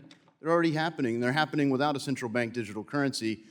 That's part of the beautiful nature of crypto. Stable coins like Paxos Gold, for example, are stable, and we don't have to have Federal Reserve accounts. They track the value of gold. So if you look at this, let me just go down the line quickly. Is the permissionless nature of Bitcoin a feature or a flaw? Mr. Baldwin. A feature. Dr. Coronado. Don't know. Dr. Levin. Bitcoin is expensive to use and it's slow. Okay, so you see it as a flaw, Mr. Fanusie? It's a feature and a flaw. Can be a flaw, yeah. Okay. Same feature and flaw. Feature and flaw. Okay, so it's not a perfect tool. I don't think that the Fed's going to perfect it unless they find a way to keep it permissionless. I yield. Gentleman yields. The gentleman from New York, Mr. Torres, is now recognized for 5 minutes. Thank you, Mr. Chair. COVID-19 has shown us the fragility of the American social safety net, a fragility that stems from a lack of automatic stabilizers. A CBDC, it would seem to me, would fill a critical void. It would radically reduce the length and depth of future recessions. It would bring instantaneous stability to hundreds of millions of Americans in times of economic instability. I know there are concerns, but it seems to me the system-wide stability that it would bring outweighs all the cost. Mr. Levin, do you have any thoughts? Well, I just want to say again here that for decades, normal people and small businesses used US dollars. We had stable money, okay, not all the time. We had a Great Depression that was horrible and prices dropped 30%. It's critical for the Federal Reserve to be able to make sure that never happens again. Okay, but people like being able to use dollars. I think the Federal Reserve can create a digital dollar that people who want to can hold it and use it. We believe in civil liberty. But my question is, would it make the economy more resilient? Would it? Yes, it would, of course. Okay. We talked about this before. And it would help make sure that emergency assistance to families and small businesses. And I just want to interject for a moment. What are the benefits and cost of a one-tier CBDC model versus a two-tier model? Okay, As succinctly as you can. Okay, please, I'll try. I think it's critical to have a public-private partnership, which is what maybe you're referring to as a two-tiered system. The Fed creates reserves that the wallet providers can hold, 100% reserves, okay? But the wallet providers are competing with each other, okay? In that sense, it's not so far from what Mr. Baldwin's described as the stablecoin kind of competition, except every stablecoin has 100% reserve backing. They're all called digital dollars, okay? They don't have to be called stablecoin 1 and stablecoin 2, but that's tier 2, and that's the best system, public-private partnership with competition among providers. One of the pillars of America's prosperity is the primacy of the dollar. What implications would the rise of CBDCs have for the dominance of the dollar, and what does that mean for the American economy in the long term? Mr. Fanusie, do you have any thoughts? Short-term, long-term, and it depends on how we navigate the CBDC environment. I think most of us actually agree that CBDCs in the short term aren't going to, especially the economists, that aren't going to displace the U.S. dollar for all the reasons that we've been discussing. And I think the broader issue is how will what will be the role of the dollar in an environment where there are CBDCs, that they proliferate, and that they're more popular for cross-border use. You could think that maybe the Sputnik moment would be, if we're going to look for one, the Sputnik moment might be when we see those first retail CBDC to CBDC transactions happen successfully, not just in quote-unquote in the lab. I want to interject. Cybersecurity. In the first half of 2021, we've seen an explosion of cyber crimes in general and ransomware in particular, the Colonial Pipeline, JBS, even the New York City Law Department. Cybersecurity Ventures projects that the cost of cybercrime could reach as much as $10.5 trillion by 2025. What impact would CBDCs have on what appears to be the exponential trajectory of cybercrime and ransomware? It seems to me the use of centralized ledgers in particular by authoritarian regimes would be a dream come true for cyber criminals. So what does this mean for cybersecurity? Mr. Fanusie, do you want to? It absolutely raises the risk. This is probably one of the features that hasn't been studied because we're at such an early stage of discussing CBDC design. But this would be absolutely one of the most critical risk areas. Can I add, though, that it's also an important benefit? Because right now, what we've seen both through the cyber attacks and the lack of payments in the crisis is that we don't have a digital infrastructure. And allowing the Fed or mandating that the Fed move forward with a digital currency would require an investment in that infrastructure that would bring huge benefits. We don't have best practices. We don't have resiliency. We don't have agencies that are tasked with this. And that leaves us more vulnerable, and it's sort of multiple agencies and the FBI getting involved. If the Fed is backing a digital currency, you can be sure they're going to have a lot of investment in the resiliency and the technology. My time has expired. Thank you. Gentleman yields. The gentleman from Texas, Mr. Sessions, is recognized for 5 minutes. Mr. Chairman, thank you very much, and to our panel, thank you for taking time to be with us today. Mr. Davidson led us through what tried to be a lightning round, so perhaps I want to continue that. Dr. Coronado, is this about the underserved, the new generation, or an international race? All of the above. Today, we have, by and large, through the central bank and through the free enterprise system, something that we have a system that is safety and soundness. It sounds like to me, as we aggregate all this, that someone would have an account through a transaction. Does that extend credit to them also? In our proposed system, it would not. It would be limited to retail payments only. There would not be credit extended. It would not be a fractional reserve system. So in other words, what you're suggesting is that the cash that exists in the account or on a card would be what they would be extending. Yes. The opportunity then sounds like to me that the risk to the central bank is low. The risk to the central bank from? Well, you can only have an account with money in it, and you can only exchange the money that you have. Right. So this really is, in my opinion, as you suggest, it is for a new generation. Right. It is for the underserved, and it is to make sure that the American system would be one that's resilient, but that would be based on day-to-day opportunity, not long-term spending. Correct. I do definitely see it as an enhancement to safety and soundness, that we don't really have a choice. We're losing it as we speak.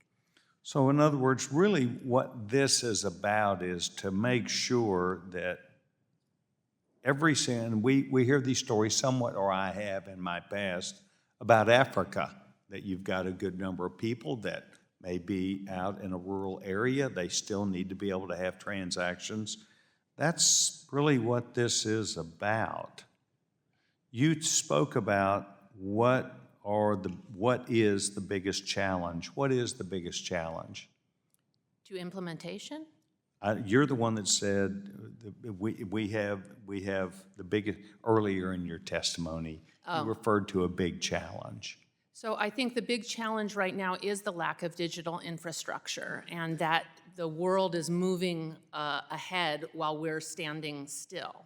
So both in terms of the cybersecurity issues and the payment innovation issues and the global transaction issues are all moving ahead, and we're not moving with it. That creates a great challenge to safety and soundness, both domestically and the reserve currency status that we enjoy. So I don't think it's an option to stand still. I think we need to be engaged, and not only be engaged, but play a leadership role in this. Would you see that as the maturity of this takes place, that a person who's in an underserved area or who does not have an account would walk into a bank or a credit union or some financial institution and just like use it as a gift card, that it's a one-time use? Is that the way you see this? Well, there's a lot of, there's different ways. I mean, there's the account-based, in which it would be a transactional account where you're moving the money around different accounts, and then there's sort of a token system. I think the sand dollar has both, and you could do a system of both.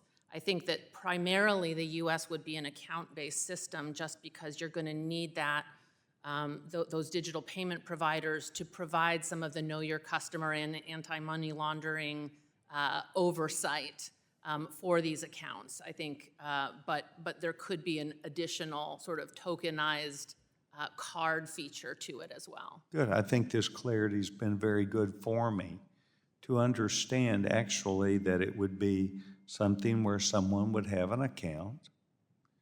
It would be offered with or with the bank, but it would be an account that we would not be extending credit, but it gives them an opportunity to use it in the marketplace.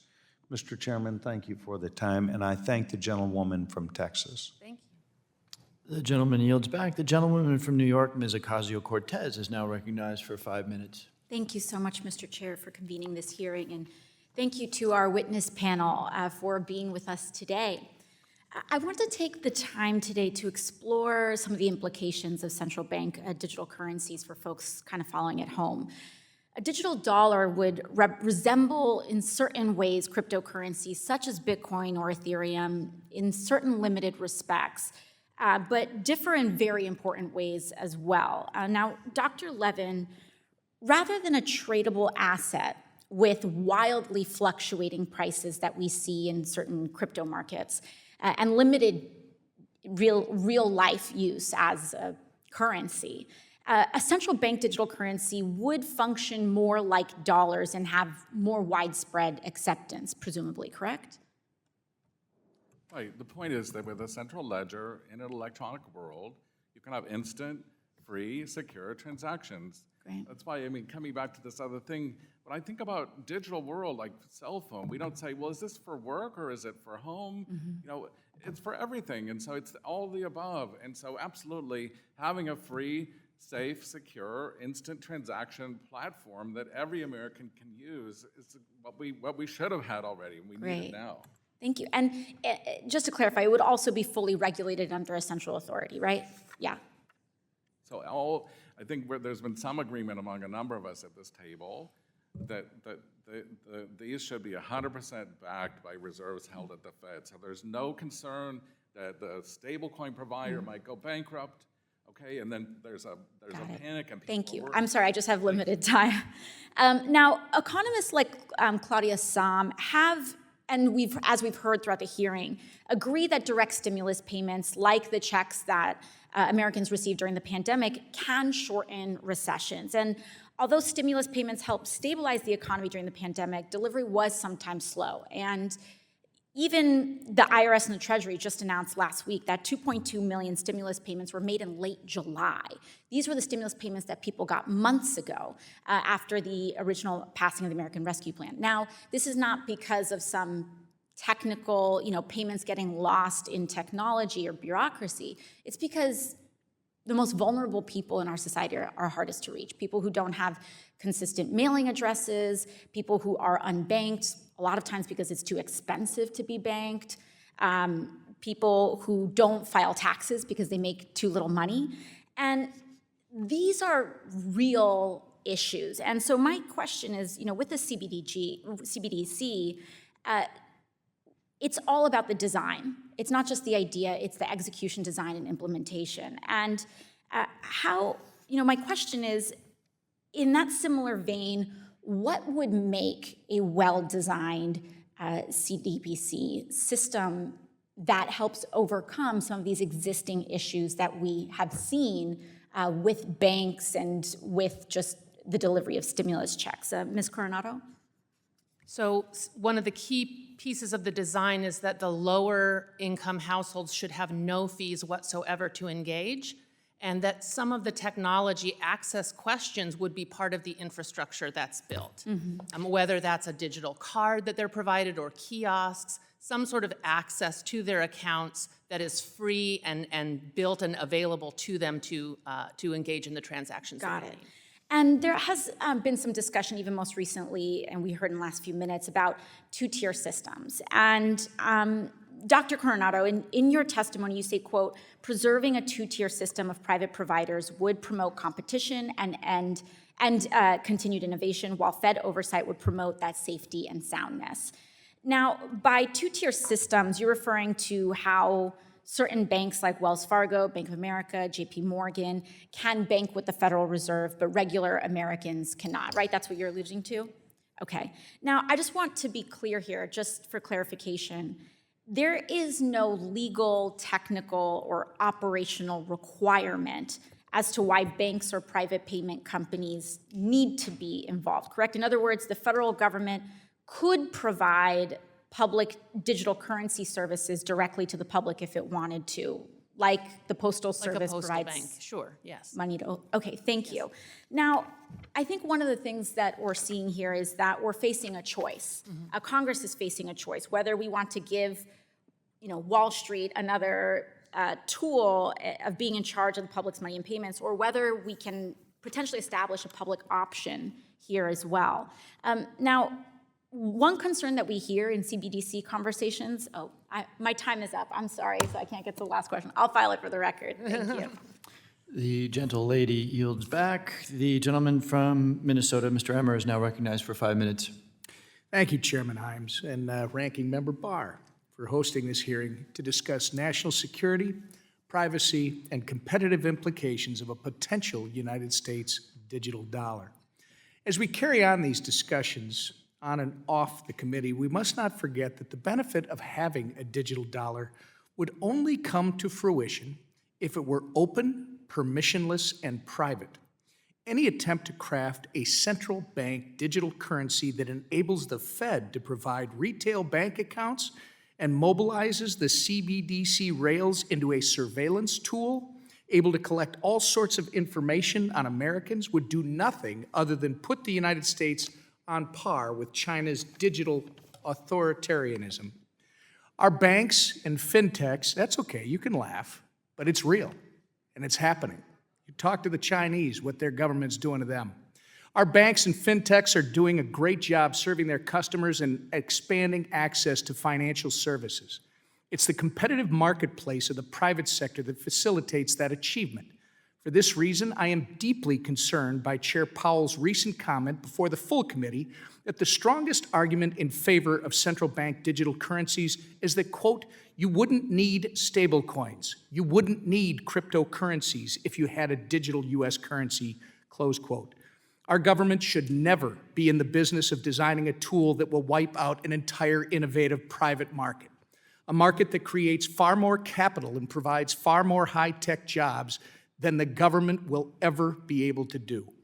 More than anything, cryptocurrencies, stablecoins, and other private market blockchain innovation open doors to immense opportunities for Americans. These decentralized projects have an underlying code that is open source, meaning anyone can find it, study it, verify it, and build projects on top of it. It is in this way that crypto and blockchain expand opportunity for everyone, whether that's financial inclusion or capital formation or tech innovation. With cryptocurrencies, no one has to ask a bank or a corporation, or perhaps most importantly, their government for permission to start a project or launch a business or get a loan. That's the way it should be. And by the way, it's interesting how cryptocurrencies have grown as government seeks to grow ever bigger and try to make decisions for the public. The size and scope of government versus a right of an individual to self-determine is exactly what is pushing the development of this area. And it's great to have all of you here and talk about this wonderful topic. But I'll tell you, if we don't start to figure this out and get ahead of it, this market's going to happen with or without us, and it's going to happen here or somewhere else. So, Mr. Baldwin, why don't I start with you?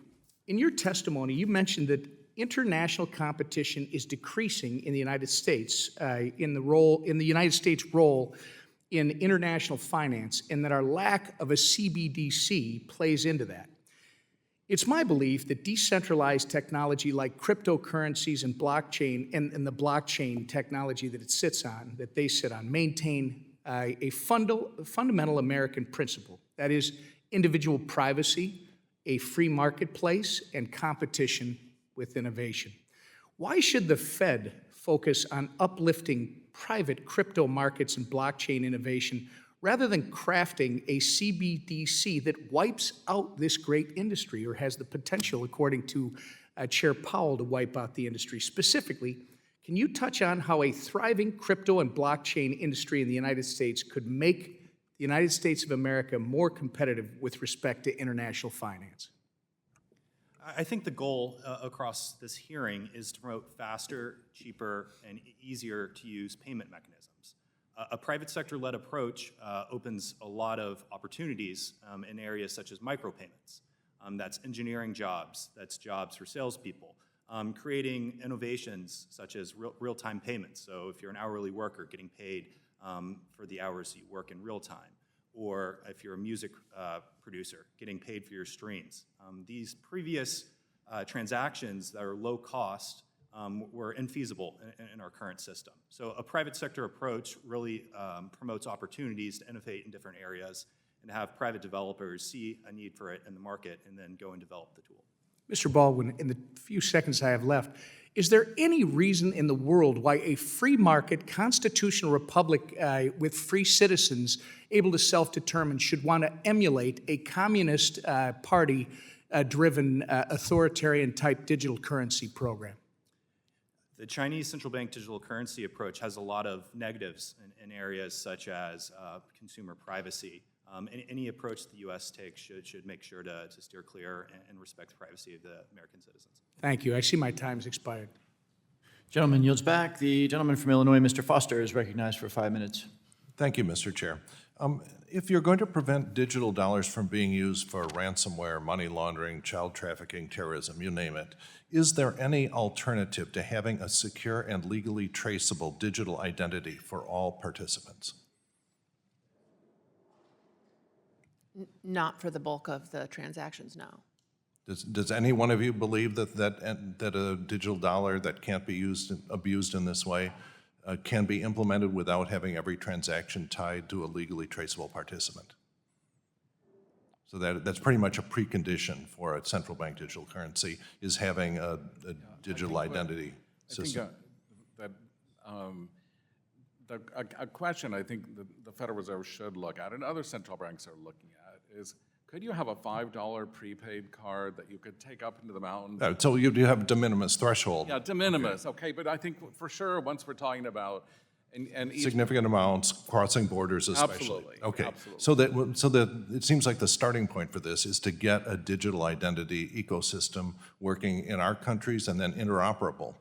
Because if we wish to have an effective means of preventing this, we have to identify people and say, you cannot use digital dollars because you're an identified terrorist. Okay?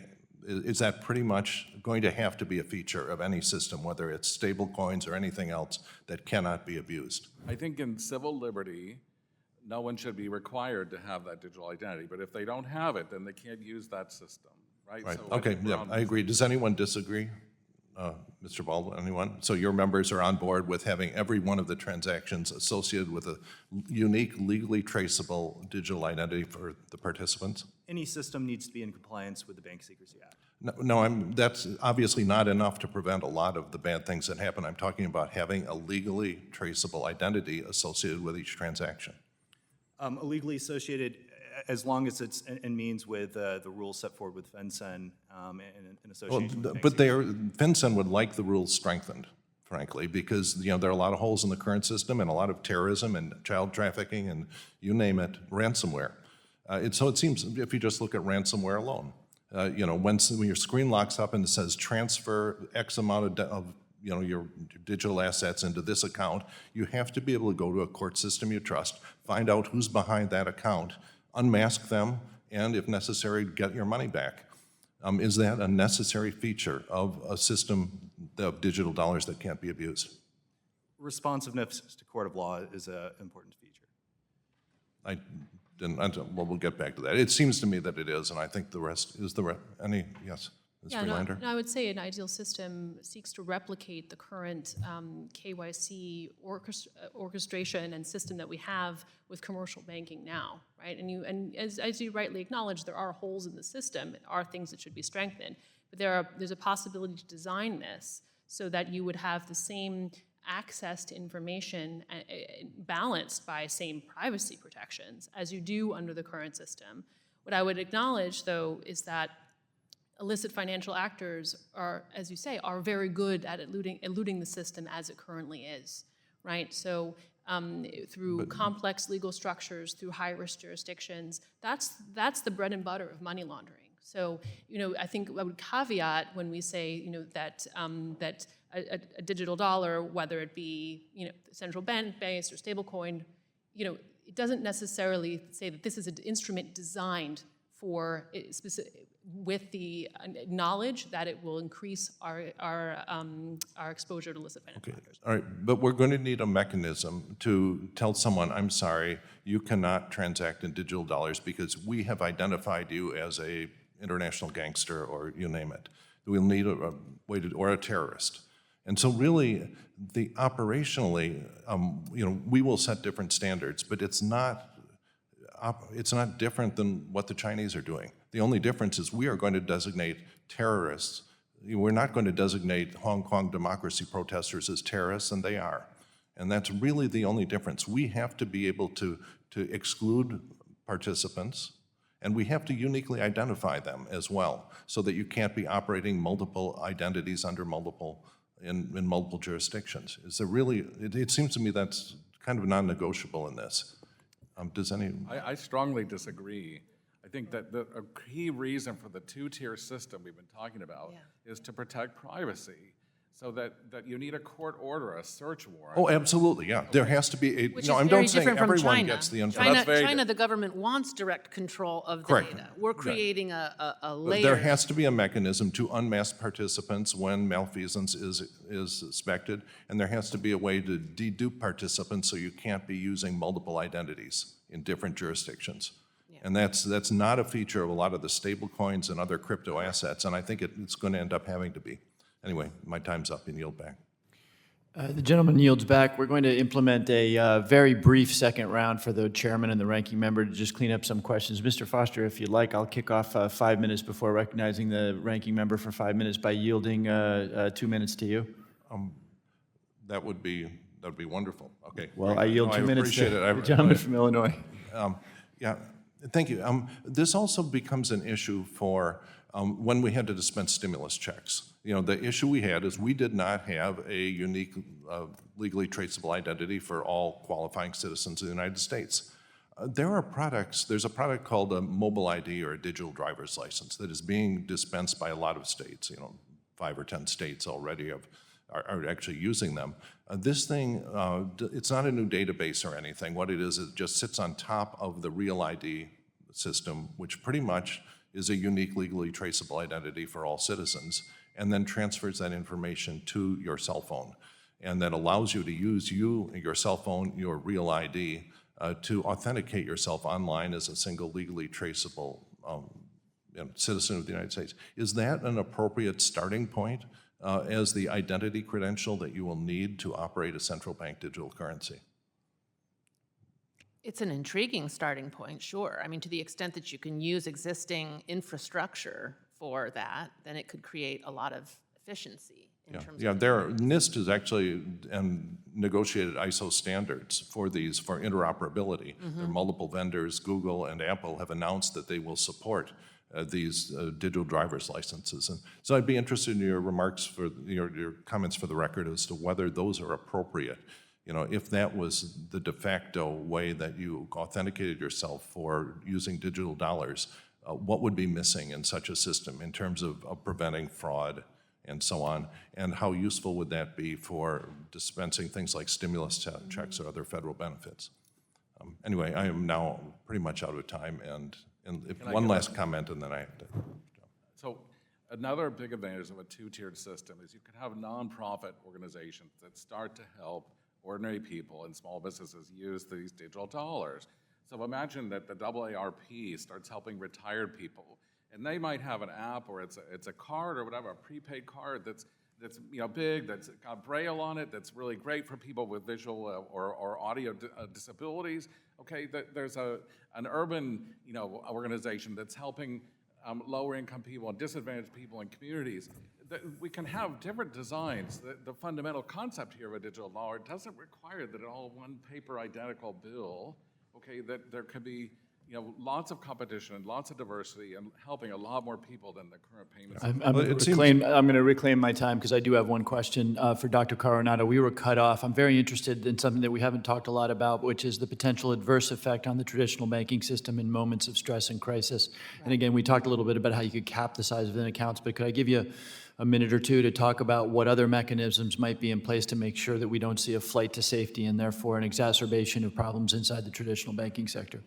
I mean, the limitation and the integration between the systems would be part of the design, I think. So the limitation on the account size would mean you wouldn't have the system get too big or wouldn't usurp the existing banking system, which is where most of the money is in wholesale banking anyway. So the retail banking system would be necessarily limited in size. That's the first pillar of preventing that kind of cyclicality.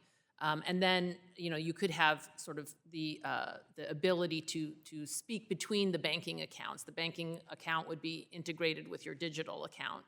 And that could also, mean that the money flow back and forth wouldn't be as destabilizing. I don't know, do you have any? Well, Michael Board and I have thought about a lot about this. Our recommendation is to think about, during emergencies, these digital dollars are like a safe deposit box. And the right solution would be to in an emergency, okay, for large amounts of digital dollars, to impose a safe deposit box fee, which could be 1% or 2%, enough to discourage huge institutions from moving all their money out of the commercial paper market into digital dollars. So I think this is a totally solvable, it's a totally solvable problem. There might be some The limitation that you combination of couldn't caps move that and- size of money, it couldn't destabilize the commercial paper market in our design. It just wouldn't be, the scope would not be available for that. Okay, great. I appreciate those answers. We'll yield the balance of my time and recognize the ranking member for 5 minutes of additional questions. Well, again, Mr. Chairman, thank you very much for your leadership on this issue and for holding this hearing, which is clearly a pressing issue, urgent and important for national security, for the unbanked, for personal privacy and civil liberties. A lot of issues covered today. So one final comment and then a question. The comment is, I think what we learned today was that Chairman Powell was absolutely right about getting this right as opposed to getting there first. I think there is urgency, and so I think we do need to move forward with urgency, but getting it right is so critically important. And I think we learned that there are some dangers associated with privacy, with manipulation of monetary policy. I appreciate my colleague from Massachusetts recognizing that this is blurring the lines, Dr. Coronado, between fiscal policy and monetary policy. They've already been blurred. And let me also just say, well, that's true. And I think we need to restore the Fed to be a monetary policy only and accountable. Yes, independent, but accountable to Congress. And Congress and the elected officials of this country should be the fiscal policy makers in this country. The other concern is the concern that the chairman just raised, and the possibility that this could get out of control to the point where a central bank digital currency is making an end run around the private commercial banking system. So what I have concluded is that direct Fed accounts is probably not the way to go. That two-tier is a if we're going to go in this direction for purposes of sanctions effectiveness, sanctions enforcement, for purposes of dealing with the competitiveness challenge from China and preserving the dollar as the world's reserve currency, if this is the direction we need to go to pursue and protect those ends, then we've got to be careful about making an end run around the private banking system, compromising privacy, and manipulating monetary policy in a way that irretrievably blurs the distinction between monetary policy and fiscal policy. And so I'll conclude with the question that I have for Mr. Baldwin. What is, in your view, the danger of the Fed holding so much consumer information if we move in this direction using accounts at the Fed as opposed to a two-tier system where you would have, to the extent that we move in the direction of a central bank digital currency, private sector control of wallets? Across all financial services, I think the key thing that keeps everybody up at night is a wide-scale cyber attack. So anytime you're dealing with an account-based system that has everything in one centralized place, that's a prime target for nation-state cyber warfare. Disintermediating and having different troves of information potentially facilitated by the private sector makes it more difficult to go after one strategic source that would take down an entire system. And do you believe that that's possible to do this, to set up a central bank digital currency that is sophisticated enough to guard against that kind of a threat? An account-based approach would be traditional, or similar to traditional banking. So there'd be wide-scale cyber implementations that need to occur. Something occurring on a ledger system, so a tokenized system, would have different security considerations, but blockchain technology, time and time again, has shown to be a very secure method of means of transfers of value. Well, thank you all for your testimony. We clearly have more work to do on this, and that's why I endorse the legislation that Mr. Hill and our chairman have authored, and I do echo Mr. Hill's comments to encourage our chairman here to see if we can get some of these bills in a markup. So with that, thank you to all the witnesses for your important and illuminating testimony today, and I yield back. I thank the ranking member and really would like to thank our witnesses for their testimony today and what was a fascinating conversation. Without objection, all members will have 5 legislative days within which to submit additional written questions for the witnesses to the chair, which will be forwarded to the witnesses for their response. I ask our witnesses to please respond as promptly as you are able. Without objection, all members will have 5 legislative days within which to submit extraneous materials to the chair for inclusion in the record. Without objection, I'd like to enter into the record materials from the American Bankers Association, Public Citizen, and the National Association of Convenience Stores. I remind members that written questions and materials for the record should be submitted to the email address provided to your offices. With that, I thank the witnesses again, and this hearing is adjourned.